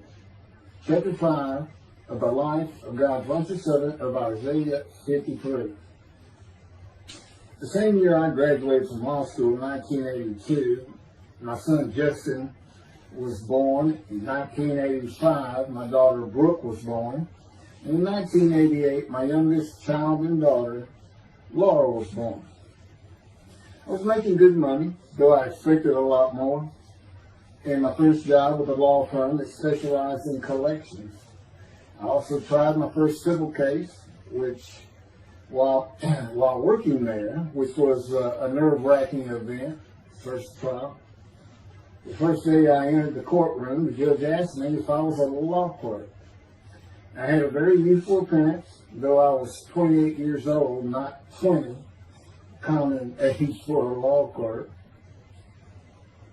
My youthful appearance in junior high school and high school with my long, wavy, blonde hair I usually kept in a ponytail had way too many people tell me I looked like a girl. It is interesting, though, at least to me, not one person in my entire life has ever said anything about my disfigured arm. I must have looked like a girl who would beat on you if you did. When I got mad, there was no hiding it. You could see it in my face and hear it in my words. When I was 28, Brooke was born. I tried my first civil case, and the bane of my existence on earth began. A never-ending headache that I generally thought to be associated with post-traumatic stress disorder. I had terrible nightmares from my youth, but now I seem to have begun grinding my teeth, causing the temporal mandibular joint, TMJ, to ache terribly during the day, and the whole side of my head, the muscular, I don't know what you call it, but underneath the skin of the skull was always real tight, a tightening of the muscles. It was difficult to even talk to people at some points. For 27 years I had that headache. I tried everything. Even surgery on the TMJ, and another surgery where the doctor severed my upper jaw and then trisected it from my skull and spaced it to fit my lower jaw. All to know that I could not stop the nightmares and the grinding of my teeth. Mouth guards helped my teeth, but the pressure was still there. I literally feared going to sleep. I didn't want to wake up the next day sometimes because I knew how bad the pain would be there again. It completely ended my dream of being a trial lawyer. So I got an associate position in an oil and gas firm and began learning how to prepare title opinions for oil and gas companies on tracts of land they plan to drill on. Basically, a title opinion is you start insolvency, which is when the state granted the land to someone, usually great, large tracts of land, and from there you get parceled out and cut up, and I'd be chasing one small tract within a very large one almost 200 years ago in the early 1800s, and I would have to create genealogical charts of heirship, for people who died without a will. And they had to know who the family members were. And I got very good at it. And I really enjoyed it. I did a small towns throughout Texas and into their courthouses where they would keep all the records of every transaction, of every piece of land in the county. But anyway, there's an awful lot to it. I do go into it in some detail in the book, but I'm not going to for this video.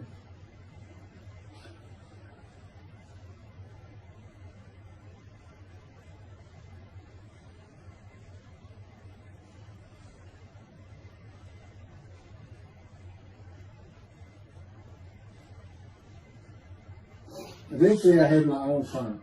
It's just me. In my own office, and I was doing very well, though billing hours for title work is generally lower than other areas of the law, by the hour.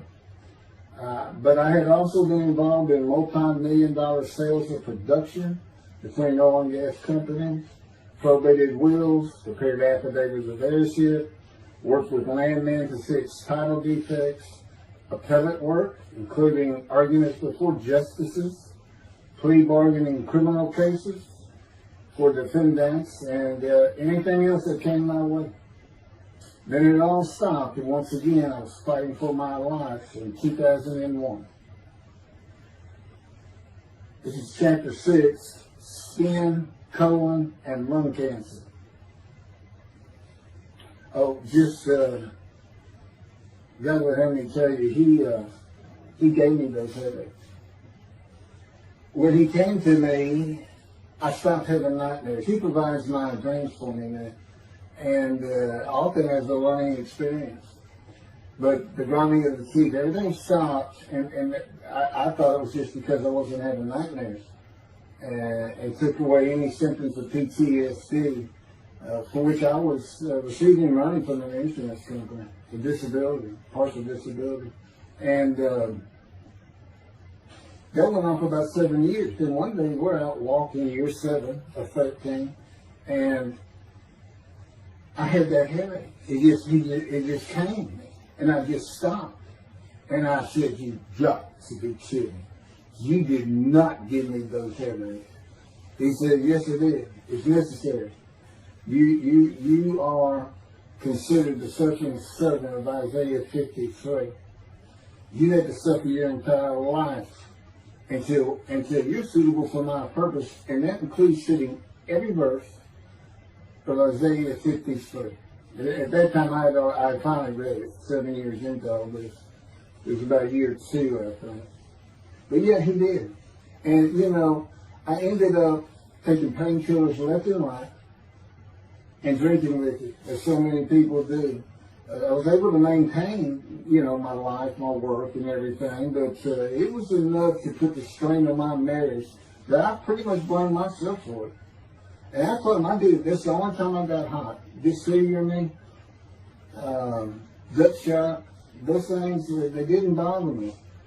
But I said, you hurt my children terribly with that. Because I became a bad father. I mean, I wasn't the father I could be.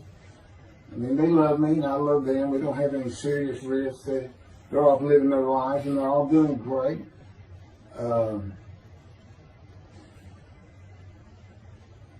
But if they consider themselves anything, they're Christians. And although I don't think any of them are overtly religious, or that they're in church every Sunday or anything like that, but when I started going to the conservative synagogue here in town, and I told him I was converting to be Jewish, that pretty much just saying I would be a Jew, I guess. I'm not sure that I didn't believe in Jesus. There's probably more of it, God says. But really hasn't costed them much at all in 7 or 8 years. So, but anyway, so God gave me the headache, just to make sure.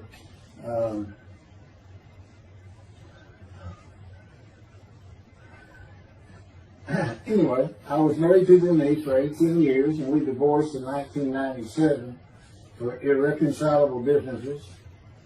We agreed that she maintain custody of the children. The first to leave was Justin, and he came and lived with me. Then Brooke started getting in trouble, who is, as tough as she is beautiful. Her mom's very difficult to get along with. Justin was a lot like me at his age. Trouble followed him everywhere he went. Like me, he was hard to talk to, and like me, his getting out of high school was a coin flip. He's doing great. He learned the oil and gas landman business, and I helped him out as much as I could, and friends of mine helped him out even a lot more. And he's very successful in it. Married, no children. Laura's married, no children. She's got a great job. And Brooke is married with 2 children. I have 2 grandchildren. Long life, fetus children. You'll see what I'm talking about, long life, when I get to lung cancer that God chose to crush me with. Something had to be done, and to make matters worse, Denise had met a man, and they were going to get married. But he didn't want Brooke. to be part of their new family, or Justin for that matter. He wasn't going to go stay with them anyway. Now, I had 2 of the children, and she had 1, but all still in her custody according to the divorce decree. So anyway, I stopped paying child support on those 2. But had not gotten around to the proper revision of the divorce decree when I took Justin and Brooke with me to live on the Big Island, Hawaii. Laura came with us to visit for a month. This oversight on my part resulted in Denise and now her 3rd husband filing papers in divorce court for past child support for all 3 children, for the time I had begun paying her 1/3 of the original amount. I represented myself. I had 1 contempt of court and was locked up for a day, but I never had to pay that money. By verbal agreement, I sent Laura back exactly 1 month later. I could not leave her out, and I wanted her to see where her brother and sister would be living. They were all so close and protective of each other, and still are to this day.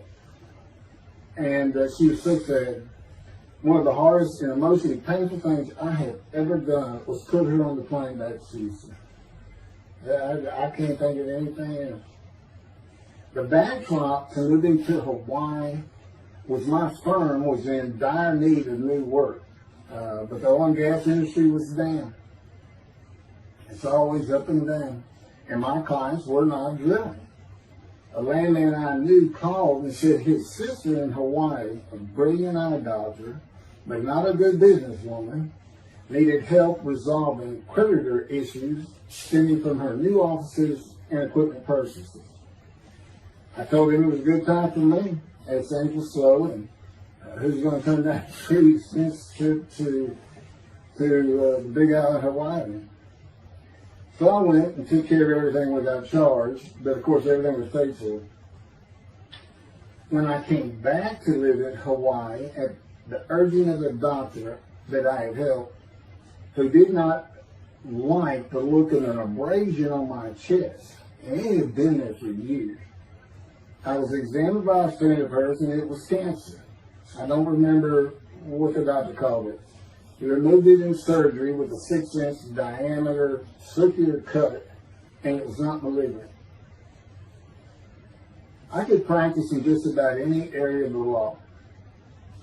And all I had to do was pass the Hawaii bar exam, one of the toughest in the nation. While studying to the bar, my body, all at once, in a moment, told me something bad was wrong with me. I had been running, swimming, and riding my bike everywhere I went, letting Justin have the car, and had been feeling good and strong. In a moment's time, I was weak and sick while grocery shopping, and there was a pain in my belly and my abdomen. I did not know it, but a large tumor in my colon had burst through my colon, and I was bleeding internally. I did not go to a doctor, which I guess is my nature. That, and I did not have medical insurance. Anyone asking for help, asking anyone for help unless things were at a critical stage, such as a bullet wound, was something I couldn't do. I mean, there's all kinds of personality disorders. I thought surely it would pass, and decided to just give it time and bear up to the abdominal and belly pain. I continued studying and took the Hawaii bar on Oahu and Honolulu in the summer of 2001. I had lived in pain for so many years from my headache, and passing the bar was so important, I just kept going day by day. Pain was getting worse, and but I kept exercising. It's the only time I didn't focus on the pain. I had always been a fast healer, and I thought that any day it would just go away. I finally could no longer take it. Brooke, it turns out, was in Houston visiting with her mom, and I left Justin at our little, we called it the little green shack. There wasn't much to it. We weren't there very often, really, except to sleep. And went to Houston to find a doctor for diagnosis, staying at my parents' townhome. This is where I'm at now. I had allowed my major medical insurance to lapse using premiums for child support when things had gotten lean. I just needed someone to tell me what was wrong. I would find a way to take care of whatever the diagnosis was. Early September, I was close to dying, lying on the floor of a dingy apartment of a friend who traveled for work. I could no longer get up to even try and get medical help. And I had not told anyone how bad it had become. Then the planes hit New York. Seeing how grief-stricken so many relatives were on the news, I began to think for the first time how awful my children would feel when they found out how and where I died all alone. So I asked my father, again, personally to ask people for things, for the money to pay for a colon examination that had been suggested by a doctor at one of those clinics you find in a strip mall, the only places I could afford. The doctor who performed the colonoscopy finally found what was making me so ill and unable to eat. A malignant tumor 6 to 8 inches long that had burst through my colon and I was bleeding internally. You know, I come out of anesthesia, partial anesthesia, and he's holding his picture, and it's this great big purple blob issue. I couldn't get the scope past this. It's not a good way to wake up. To say it crushed me in my life is an understatement. The pain, the weight loss, inability to eat, all I could do was drink calorie drinks. Began about 4 months before the colon examination. That was 4 months of sheer pain. But as it turns out, I did pass the Hawaii bar exam. It was now early October 2001. The doctor told me, look, you don't have insurance. Go to Bentop Hospital. That's the hospital I went to when I got gut shot. Gunshot. I prefer gut shot. It sounds good. Forget it, man. He gave me the picture from the procedure showing what he could not get the scope past. He's shaking his head and saying, you should have come in this early. So I went to Bentop thinking I was here in 75 on October 5, dying, but I did survive. And here I am again on the first week of October 2001. Showed the pictures to the admitting nurse. Instead of them sending me to the waiting room, she just looked at me and she said, Mike, this is a public hospital. I mean, you can wait all day long to have a cold check. She looked at me and said, why did you wait so long? And how are you still alive? And I told her, I have no idea. She did not send me to the waiting room. They had an orderly take me immediately to a room. There they hooked me up to a morphine machine where I could hit a button at a time interval I can no longer remember and receive a small dose. I do know I never missed one. I was very depressed. My parents who waited in that line for admittance with me looked so sad and depressed. It was not one of my better days, though I finally had some pain relief. Day after day, I lay there waiting for the next test they would run. It was during this time I received notification that Denise had filed papers in the divorce court to recover monies for the time I was taking care of 2 of the children. It's also when I received notification from Hawaii that I had passed the bar exam. So, you know, Bentop Hospital, what a lifesaver. I mean, young surgeons in like Baylor University, medical schools, you know, it's a prime position to get your hands on if you're going to be a surgeon. Because you're in surgery all day long and all night long. As long as you can stand up, they're bringing people in. It's just a real hot spot in Houston and a great hospital. But it's not a place you want to stay. You really don't. My doctor would come in and be out so fast, I never knew what was going on. He did tell you my previous surgery to my abdomen, where they opened me up from stem to sternum, complicated removal of the tumor. On October 25, my son's birthday, who was now stuck in Hawaii, They cut me open again and removed the tumor. It was about a week or so later, I was released with a schedule for chemotherapy. I returned to the dingy apartment all alone, and I just stared at the television for weeks. I did, and chemo is so depressing for those who have to go into it. A small room with big chairs for about 20 people who all look like death, including me. Everyone with an assortment of bags of chemo dripping into our arms for hours. It took about 8 hours before I really got sick from it. I had to park a long way to avoid paying for parking and drive a long way to the apartment. It was a very gloomy fall and winter. When I completed my chemo of once a week for 6 or 9 months, more tests were scheduled. I do not remember how many months the chemo lasted. I do remember I did not finish, missing the last 3 sessions. At the end, I could not get out of the door without bursting into tears and just not going. It just wore me down to nothing. On the right side, it was my goal. I had my own apartment called the Loft. It was brand new and very nice on a bayou close to downtown Houston with a running trail alongside it and lots of woods near Memorial Park where I had been running a 3-mile circuit since high school. I returned to being called for follow-up tests, including x-rays of my chest, and the colon cancer had not returned then and to this day. The chest x-rays were another matter entirely. The doctor told me he had bad news and showed me the x-rays telling me the white spots I was seeing was cancer. They were everywhere. Lung sort of cancer, he said, at a stage I could not be treated with any success. My dad was with me, and I asked the doctor, what does that mean?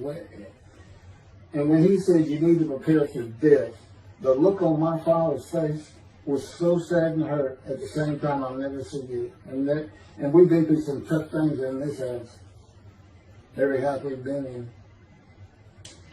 It didn't affect me one bit. I did not feel anything. I was too beat down from the chemotherapy to care I did. God tells me I had a lot to do with that. And in fact, I just, no matter what they said, I didn't think I was going to die. But I didn't know that. I just wasn't having that conscious thought. And God said he had a lot to do with it. Of course, he hadn't spoken to me yet. I had never seen a doctor for cancer or any other ailment since that day. I had to get Justin home was all I thought about. But I needed money. I found an old client that needed a title pin for a drill site well. I struggled through that and got my boy back to Houston. And it was tough. I was so weak. And it had been so long since I really had done any title work. And just going to pick the work up and visiting with the client was the major to-do for me.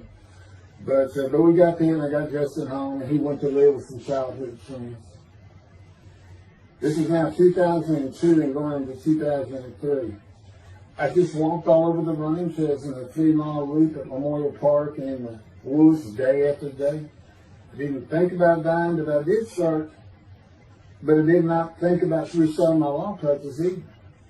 I watched a lot of television and played video games. I watched the Tour de France for the first time and got inspiration from Lance Armstrong. I was still alive though, and the funny thing was my lungs never bothered me. I was never sick. It's because God had already removed it. After I got the news I was dying of lung cancer, he took them from me. That's what he tells me. And I don't have any symptoms. Well, you'll see right here, in 2005, I picked up some title work here and there and made an office out of my loft. I bought my first motorcycle, soft-tailed lowrider Harley Davidson. First time in many years I was happy. I love riding that bike. In 2006, I did some landman work for standard day wages and began dieting and running.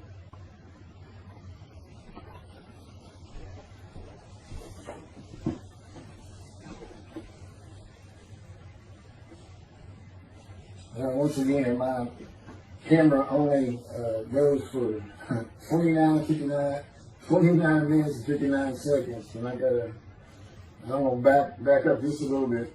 In 2006, I did some land work for standard day wages and began diving and running. I had never been a swimmer in terms of training for it. I love the water and swimming, but I never trained with laps of different paces and various distances. Mostly because I was so slow, because of my right arm. I was reaching an age, though, where endurance in my running was more important than speed. And so endurance swimming was too. In Hawaii, I had seen the athletes come to Kailua Kona, where we live and where the Ironman triathlon begins and ends. Matter of fact, my little granny shack was just right on the route where they start.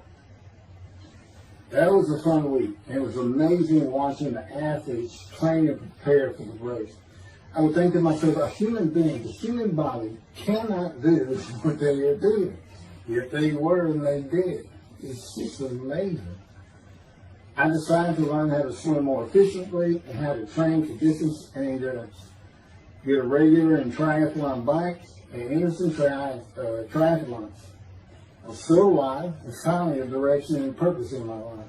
Training every day for long periods of time. It really helped with my headache and I slept better.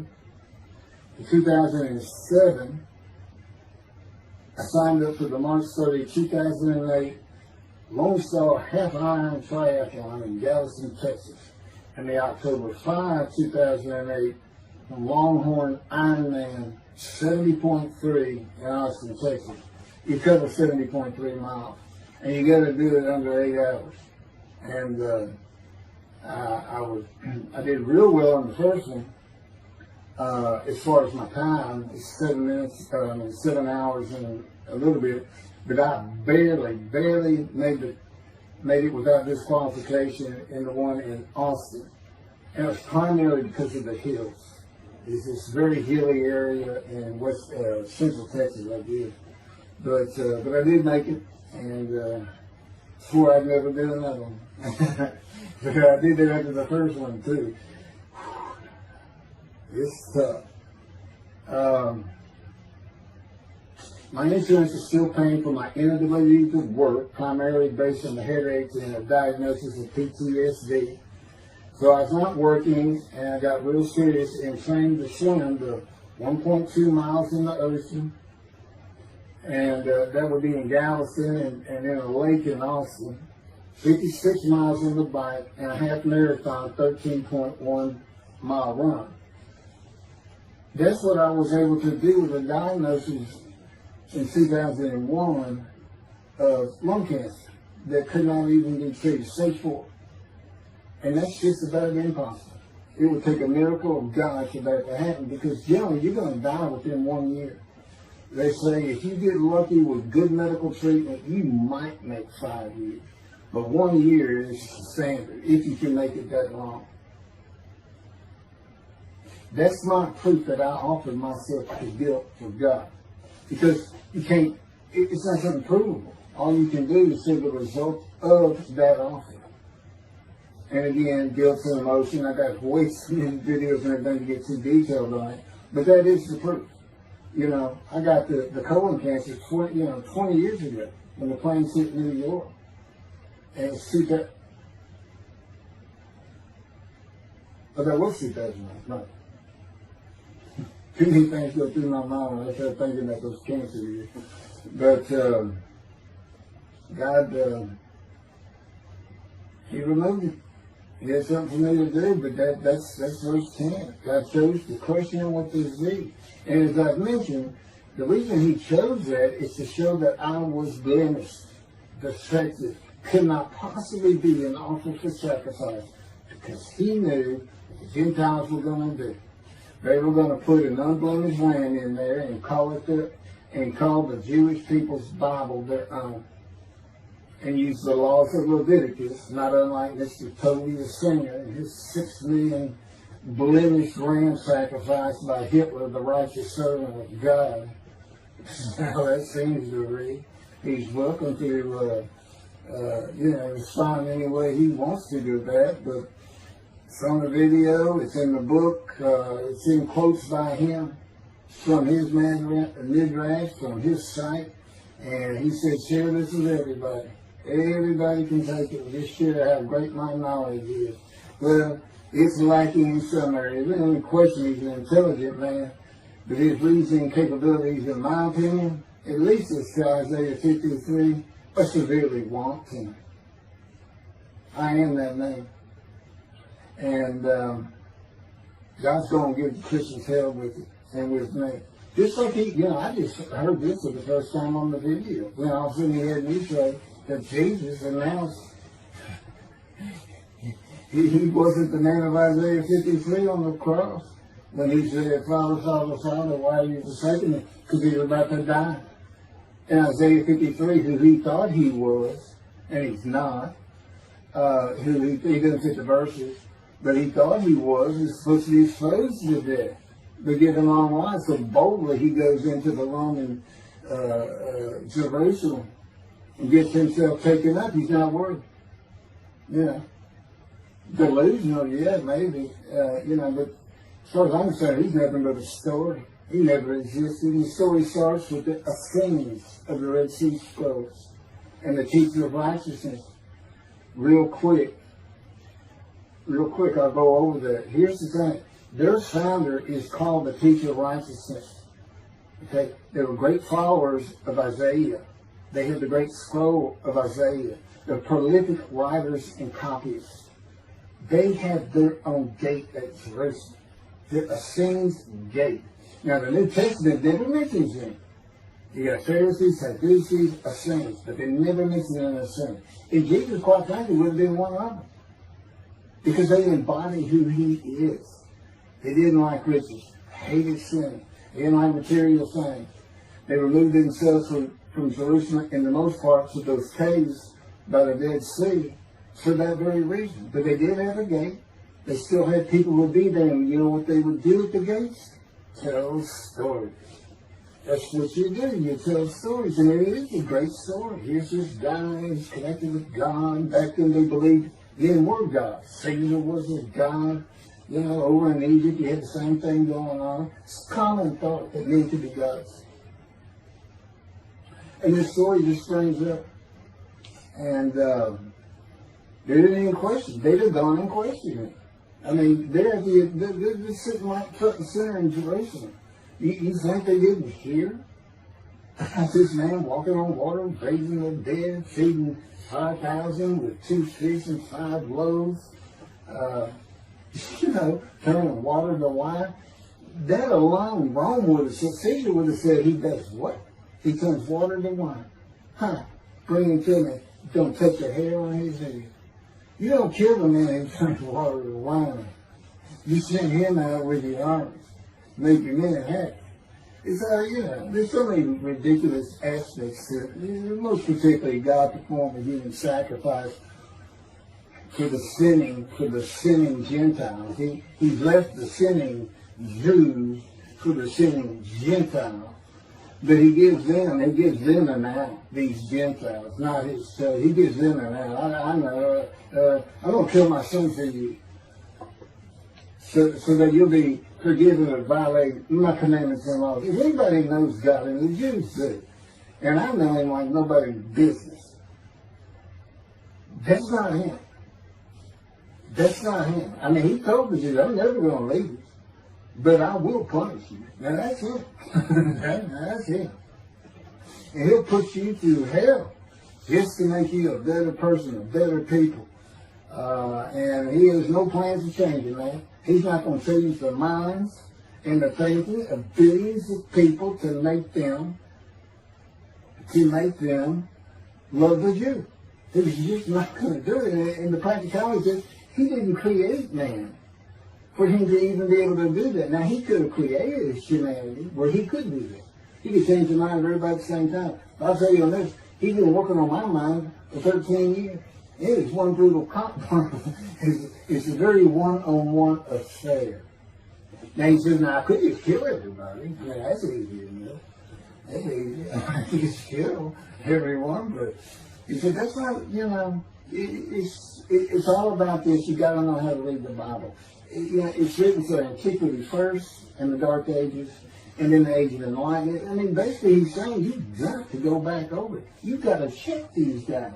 You've got to check Rambam and his speech. God's going to make the world speak Hebrew. Or, they will be the pure. So you got to check some of this stuff. And I read Rashi's, I went through his Isaiah 53 main draft, and all I can say is very unimpressed. I see what he has to say in Malachi. He didn't pick up on any of this. He didn't know what the angel of the Lord is, the angel of the covenant that you desire. He doesn't know how Moses goes by a burning bush that's not consumed. The angel of the Lord is in there, and God speaks. I do. To me, it's just like, well, you just get some basic concepts, and all of a sudden, and quite frankly, it'll open up the scripture to the Jews. They can put the Talmud aside for a little while.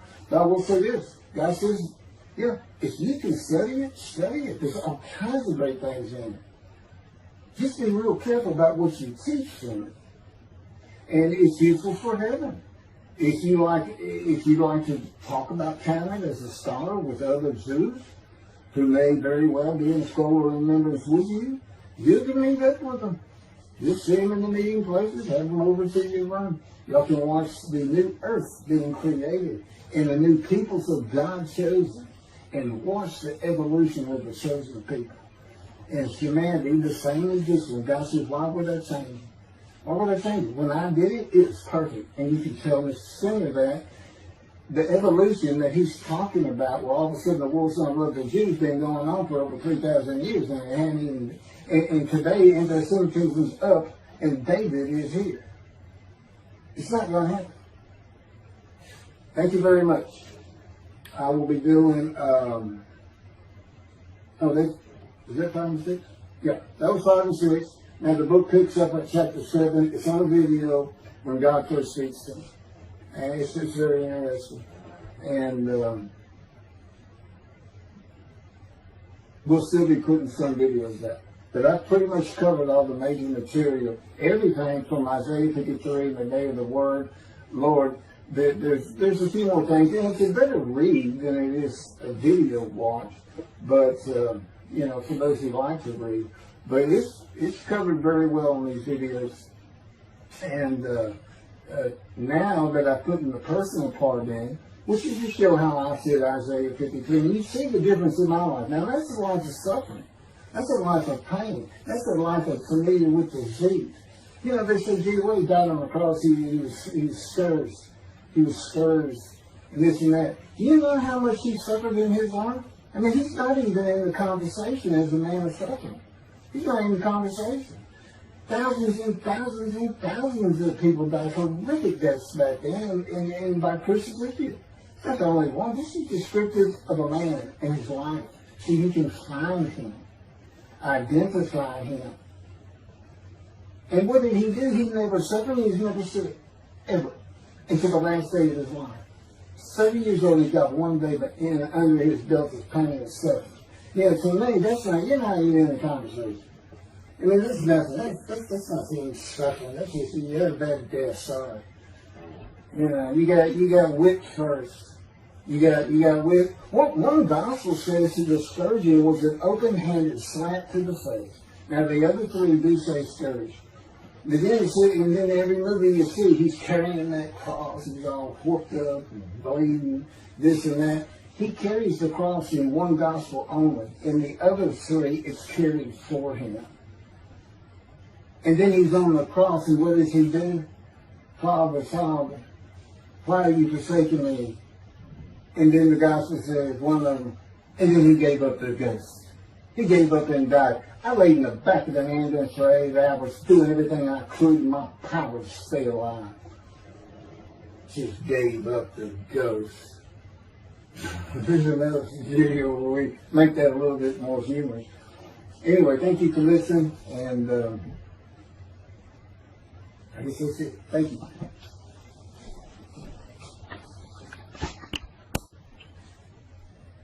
This is a video that leads into a brand new very distinct, not heard from before, commentary on Isaiah 53, which begins actually in Isaiah 52. It's comprised of 7 videos I put together in the last month or so. And I'm just putting them all together with a lead-in video explaining these things and why it's so new, novel, and has such a different view of the scripture from that which Judaism teaches regarding a Messianic era when David comes. The descendant of David, they often refer to him as King Moshiach. Moshiach means the anointed one. And you'll get the idea from the title of this video real quick. God speaks to an atheist. And it began like this. The doctors who gave me 1 month to live from lung cancer in 2002 that developed from my colon cancer metastasizing would have been surprised that I was still alive, to say the least. I had stopped thinking about the lung cancer years before. The white spots in the x-rays that filled my lungs like the stars in the night did not inhibit my breathing or slow me down in any way. At this point in time, I'm training for my first triathlon. And I didn't start small. I did a half Ironman. It's 1.2 miles swimming in an ocean, 55-mile bike ride, and half marathon, 13 miles. They call it the 90.3.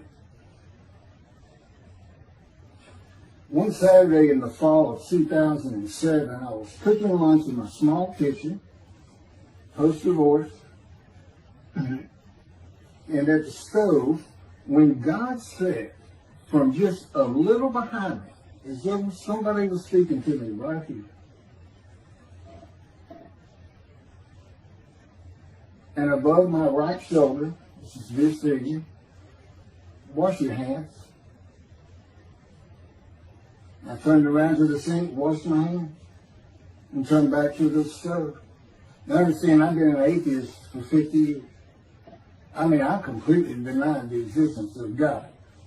And then from right here, a small, quiet voice, like an account they have with Elijah at the cave, said, wash your hands. And I simply turned around, washed my hands, and went back to the stove. I didn't say a word to him. I didn't even keep thinking about it. I just did it. That was it. It was as though he had always been there. Just as to Adam. That's what I liken it to. And he dictated this to me. This is from my book, the book of my life that God dictated to me. It's called The Righteous Servant of God of Isaiah 53. No, the life of God's righteous servant of Isaiah 53. And he put it together. And he did it because he actually came to me, as Jeremiah would say, in the womb, but in my first year of life. And like Ezekiel, lit and entered me. So that part of chapter 11 of Isaiah happened well over 62 years ago. That's when that happened. That's when Moshiach was here. For all these rabbis and commentators who have been saying, he's here, no, he's here.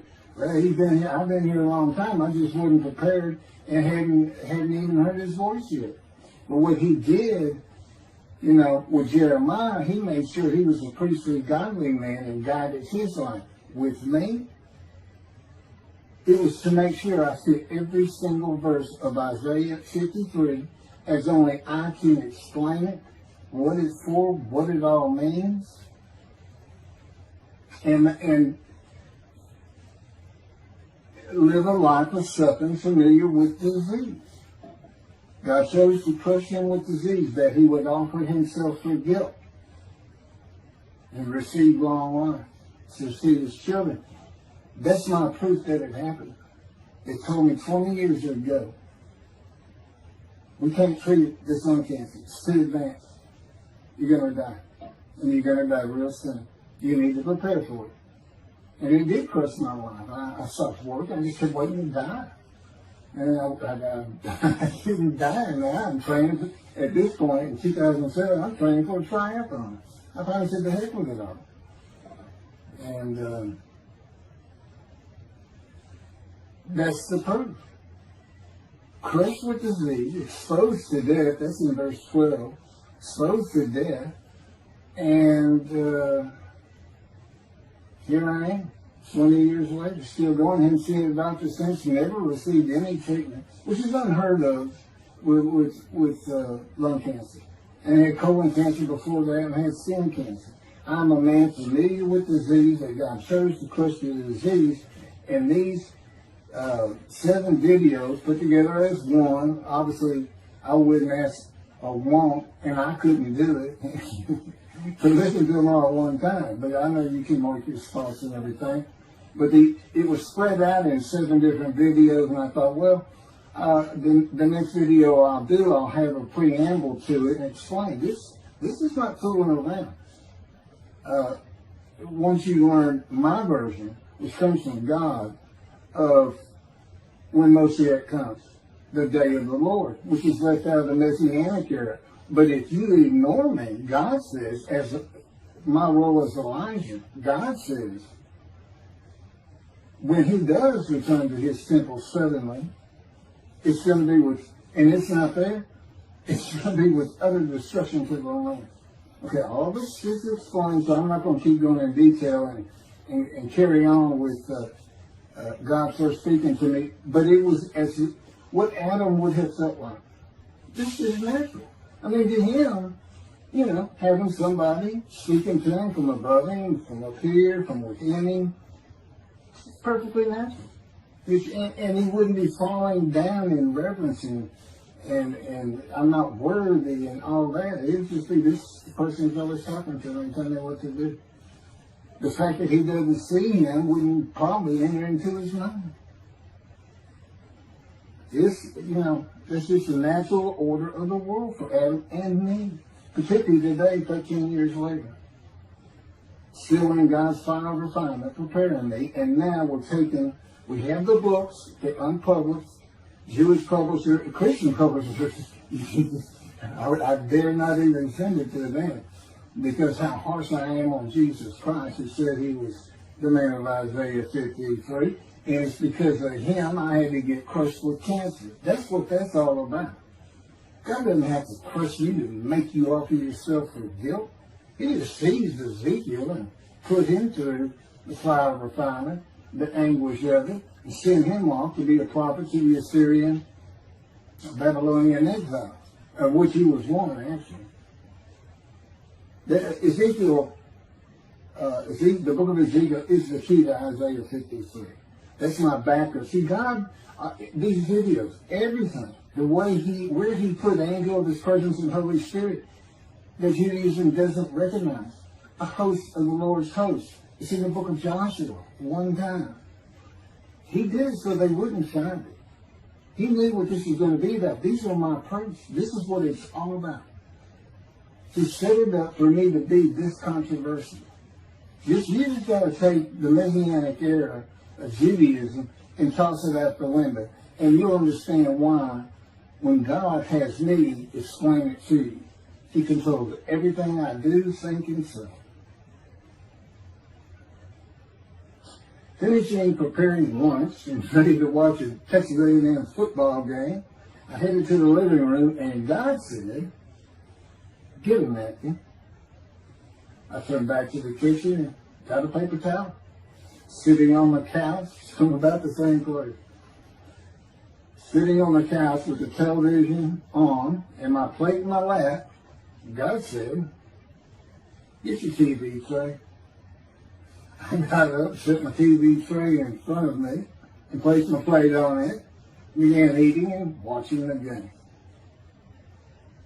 That night, I was in bed reading a book. From the doorway, God said, "Tomorrow we're going to Bed Bath & Beyond, the store, to buy a shower curtain, sheets, pillowcases, and shopping journals for things that you need." I said, "Okay."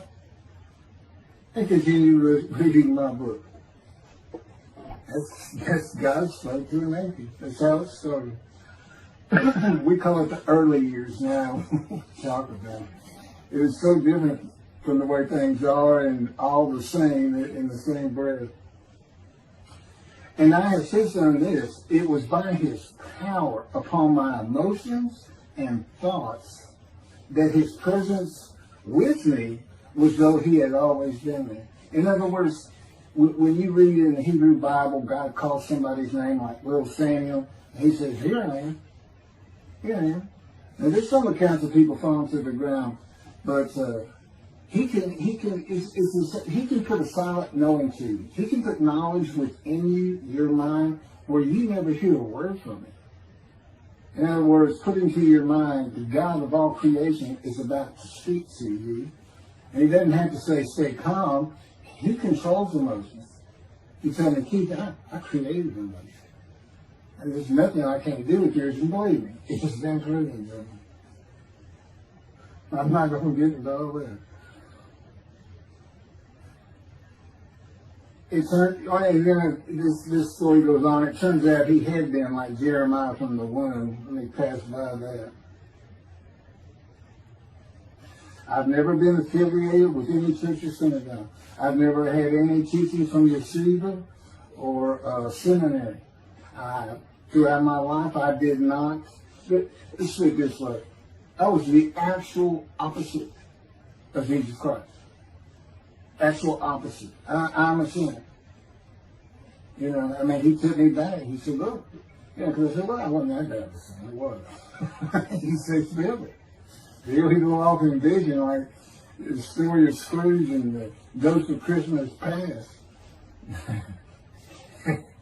I'm so getting smart with him. This is just talking friend to friend. I can talk to him like he's just a buddy sometimes. There is a line I know not to cross. I said, why would you call that a sin? Why is that a sin? He said, Keith, it's a sin. You lied. I said, you did do it. If I didn't lie, I was going to jail. He said, but that don't make it good. I said, well, which comes first? Going to saving yourself? Or lying? And so what? I didn't believe in you anyway. I wasn't worried about going to hell either. I didn't think about those things. He's telling me, man, I didn't let you. That's why I was with you from the get-go. He wanted me to be fresh. No preordained, settled in thoughts and beliefs on anything.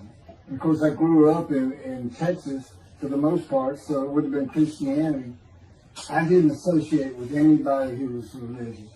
I didn't even know what the term Jesus meant. I didn't even know that Jesus died for my sins, supposedly, in their theology. And I didn't know that there was a problem between Judaism and Christianity.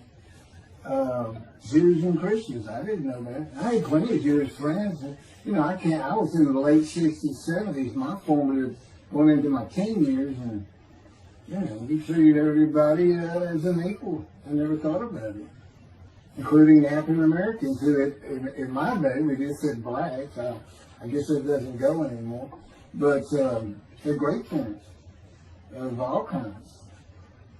My best friend, I didn't even know he was Jewish until I saw him on Facebook 40 years later. But anyway, let me jump ahead. Okay, this is how God communicates with mankind. This is what the prophets are all about. It's not just Ezekiel, a spirit lit and entered into me. At that moment, God was speaking. And then he says, at that moment, a spirit entered into me, and then I could hear God's words. So he's saying, and that means God is in his spirit. And it's just imagine the presence of God is his mind, and it is composed of elements of the unseen realm that we can't understand, and spirit he created, and the angel of the Spirit, the Holy Spirit, he created, but that's completely different elements. His presence is different from God's presence, but they're like big clouds, and they can float together and be as one cloud. Okay, that cloud is what descends upon you. They are within me and without me. If you, this audience, was in a room with me, they would envelop you all around you. You'd be in the presence of God. The difference with me in that room is that that cloud engulfs me, flows through, it's within and without me, as though there's no break because of my physical structure. My little spirit is a little cloud that also drifted in. That's what it is. And it happened with all the prophets. If they spoke God's words, he was talking to them. He was telling them, write this down. Write this down. All these 20 books or so, the books of the prophets. Ezekiel, write this down. Let's set this up. Jeremiah, write this down. See, the time is coming. Well, that's the time in Malachi. It all comes together, and you'll find it in all these videos. So, and it doesn't just include Moses and the prophets. The man who wrestled with Jacob. Jacob says he wrestled with a man in divine beings. Well, you know, Judaism doesn't acknowledge the Holy Spirit as a person, which is beyond belief, because there's so many references that this is clearly a person, the angel of his presence. But it's just God going to a man saying, hey, wake up, I'm the God of this land. See this man over here sleeping? His name's Jacob. He's got his head on a rock. Go jump on him and start wrestling. Don't worry about it. I'm going to orchestrate the whole thing. You'll be fine. And the guy would have said, yeah, I am. Let's go. That's how he does. And Judaism says the man in divine beings is an angel. No, you know. That'd be like saying, I'm an angel. And you wouldn't want to say that. Well, you wouldn't want to say it to me before he came to me, because that ain't let me mad. But I had a hell of a temper, just like Moses did, and like Ezekiel did. And God knows how to knock it out of you, to where you smile and laugh a lot. Because I never used to. Now, well, you got to read the book, and you'll get it. You'll get it. And I'm just, you know, just like a lot of people, I've been through too much, hurt too much, suffered too much, to have any thought that there's anybody upstairs, you know, who cares about me. It's just don't even mention his name around me. You're going to fight, or I'm waiting for it, and you'll never see me. Don't do that. Because it just makes me angry. All that's gone, by the way. Lots of stories on that. Oh, and the Spirit speaks. He's got his own personality. He's angelic. He has a very childlike voice. And he's just nothing but a ball of humor. He can have me say he's the greatest comedian of all times of the universe. And he's just a joy to talk to him. And he has the smarts of God. But I have instant communication with him. I have instant communication with God. It's like there's three persons in my mind. This one cloud, it's three clouds, it's two spirits and the elements of God's mind. And slow process of 13 years, and there's 13 years of, and this is from Isaiah 53, punishment, wounding, chastisement, maltreatment, crushing, bruising, and I'm telling you, he's relentless. This is the stories, and I have a lot more once I get to Israel, and I have full confidence God's going to get it done. There's one thing I don't worry about. 13 years, a year and a half of trying to get books published, denied by everybody who even bothered to answer me, because it's just so different. And it can only go to Jewish publishers, and it's just like, well, this isn't the stuff we believe, and it sounds like he's saying it's him, and this and that. Well, I was. God said I made sure I didn't get them published. I wanted to do the videos first. You see, I'm not on the executive committee. I don't know what's going on 99% of the time. I don't know what I'm going to have for dinner. I no longer have self-will. I can't ask him for anything. There's all kinds of reasons for that, such as, you know, if one of my kids gets sick and he doesn't heal them up, you know, cancer or something, Am I going to be disappointed? Am I going to be hurt? The answer is no. He's trained me too well to even bother asking. If he's going to do it, he's going to do it. I know he has the knowledge, and he's right here with me. So, it's a long, detailed process. I know things from his perspective. This is another reason the Messianic era is not going to happen. And it comes out in these sounds. But the Holy Spirit, the angel of his presence, we're friends. God says, I can't be friends with human beings. I said, well, we're friendly with each other. He said, yes, that's right. I said, I Googled this, and technically you are my friend. He said, well, I know, but I just don't acknowledge it. I said, why? He said, because I'm God. That's the way I am. I get to do whatever I want. And he's just messing with me. It's just like having a friend. Of course, it's a true statement. He can do whatever he wants. But he's pretty stately and regal. But, again, we live together. I've lived with him for 13 years now. And it's never going to end until I die. I wouldn't even know what to do. He said, if I left you, you're going to fall down dead. You're not supposed to be alive. I keep you alive. So I took that cancer from you, but I just put it back in if you do something that makes me want to leave. I said, well, what am I going to do? No self-will. To an extent, no self-thought. And I told him, I'm not even a human being anymore. He said, well, what are you? I said, I don't know. I'm man and divine being, but I'm not human. I don't have self-will. That's what distinguishes a human being from an animal. He said, but I'm being a human for you. I'm providing you self-will. So you do, in a way, have it. So you're still a human being. I said, well, I'm dead. He said, why are you dead? I said, because it's like my brain's not connected to my spirit anymore. It's like you're sending all the information in. And that's about heaven. I haven't lived the existence in heaven as to my thoughts, because in heaven you won't have a mind. The heaven for the Jewish people only, I might add. You won't have a mind. God's got to provide it for you. He's got to be you for you as a completely new and different creature. Still you. Very amazing story on how that does. And I'm taught all these things and literally experiencing, not only in the real, but in visions. I've had more visions than, if you count every single vision in the Hebrew Bible and the New Testament, I've had easily double that. And I'm a walking visual. God's communication, and this actually shows up in the story of Moses, he won't let me tell right now. But he puts images in your mind. Instead of saying a sentence, you get something in your mind, a picture. Anyway, I call it visuals. And you can be wide awake for those. And I can be in vision wide awake. Okay, so we finished our shopping. You get shower curtains and everything. And God said, let's go to the bookstore and get you a Tanakh. To which I replied, well, what's a Tanakh?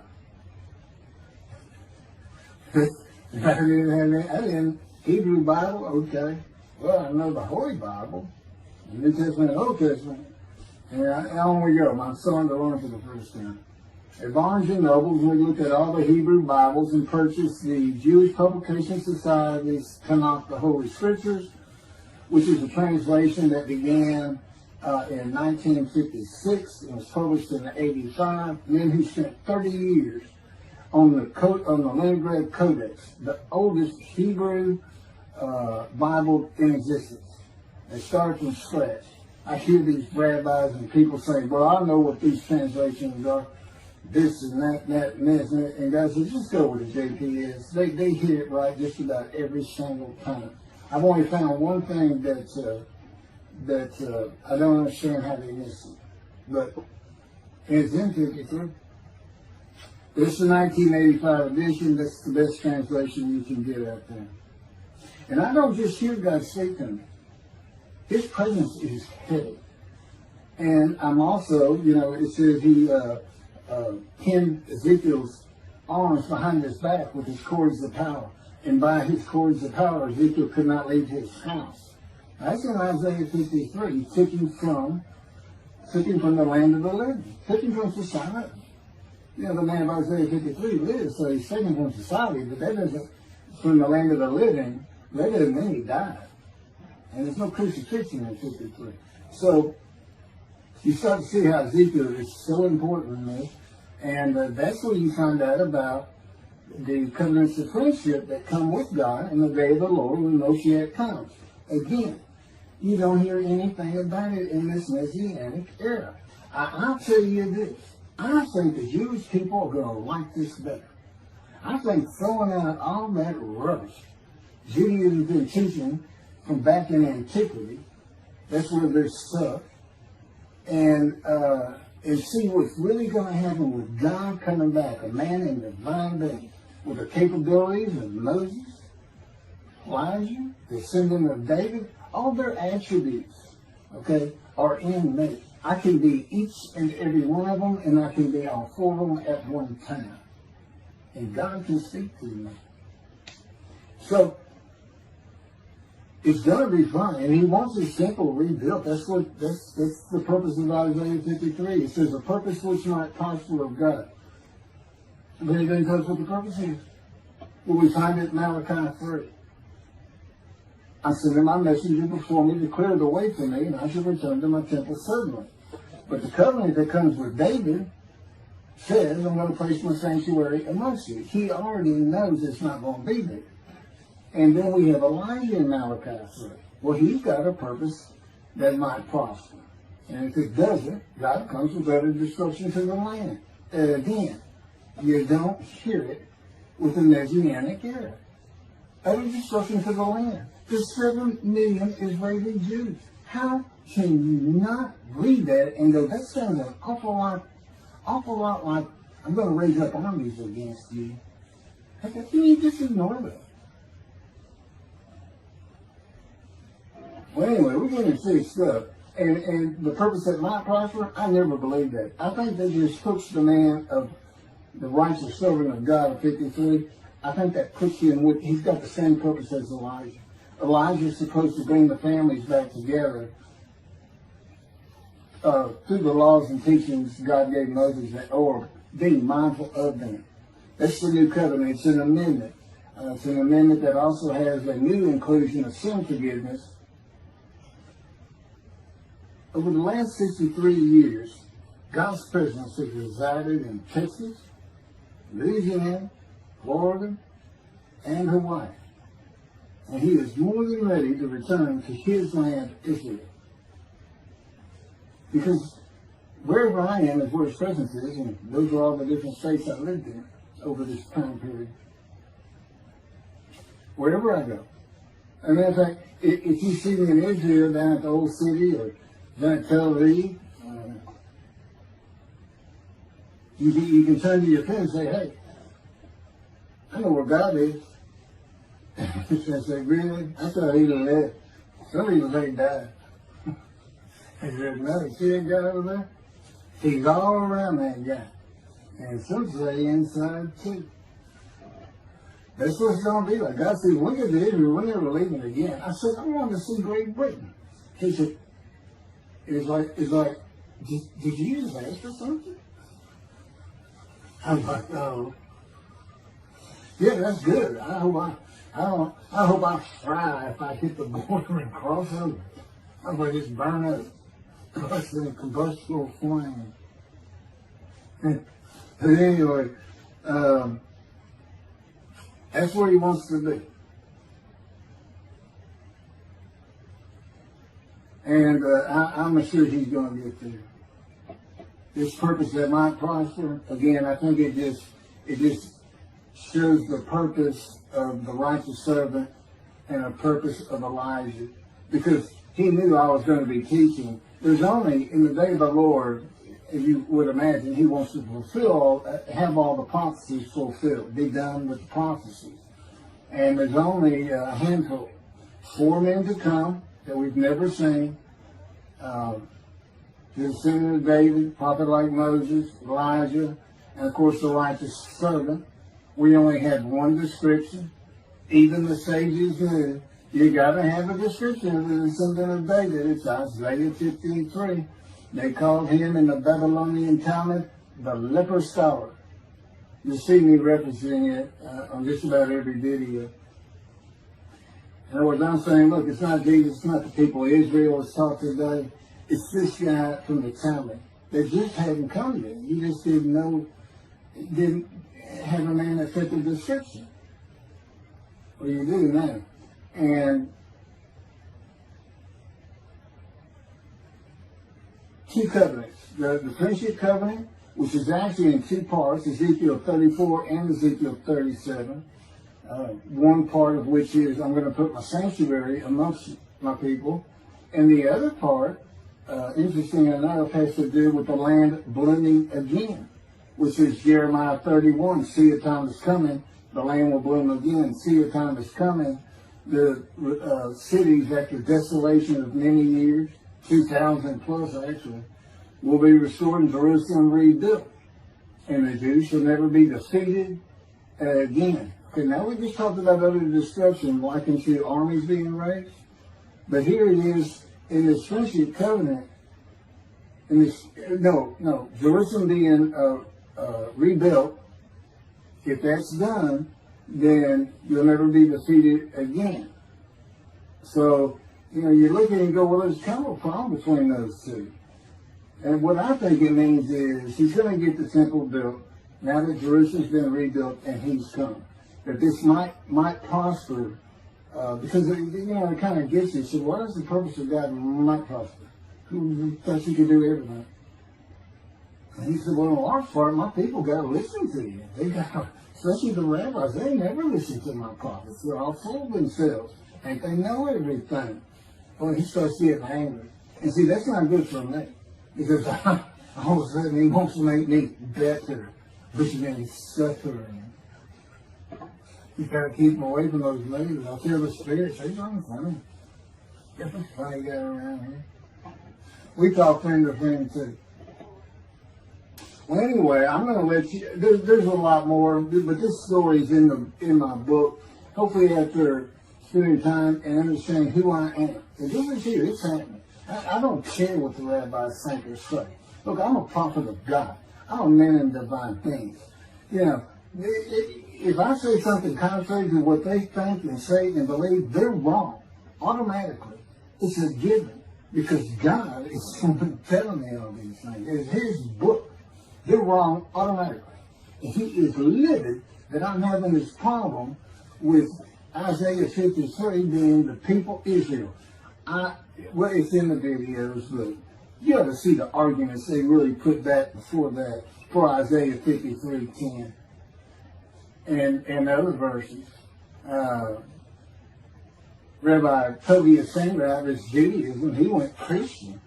The Christians went to the laws of Leviticus, animal sacrificial laws, and said Jesus is the unblemished lamb. That's why, and they're using, Leviticus where you could offer a lamb and for unintentional sins, but nevertheless, they turned it into, he was a human sacrifice, which he says himself.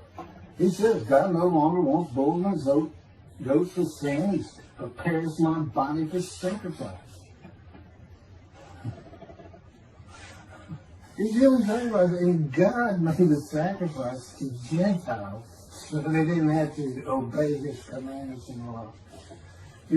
From an atheist who comes in with no religious background, I read that and I look up face to face with God wherever He is that moment. And I say, you gotta be kidding me. People believe this? He says about 2 billion right now. So I'm not going to bother trying to tell you how many there's been in 2,000 years. God made a human sacrifice to me so I can go to heaven. Then I can go kill somebody if I want to. I can go rob, I can go beat my wife and my kids. I said Jesus again. God was teaching me the New Testament, and this guy at one of these mega churches came to me and said, if you do accept Jesus Christ, you're not just forgiven of all sins that you have committed. You're forgiven of every sin you're going to do in the future. I said, really? He said, yes, really. He said, Jesus knows you're going to do it, and He already forgave you. I said, what? Okay. So, if you're a Christian, you need to sin all the time, because Jesus knew you were going to do it. I hadn't actually heard that taught, but that's the effect. Okay. This year in Jerusalem. Enjoy the books. Don't try to look at the videos. Don't try to watch them all at one time. But what I did is I put them together for you in the order they should be. And I just thought it'd be easier. And we're kind of coming to the end of our videotaping for a little while, it seems like. Again, I'm not on the executive committee with God and His Spirit. I never really know what we're going to do next. And the books are at keithmccarty.wordpress.com. You can find that on my YouTube channel.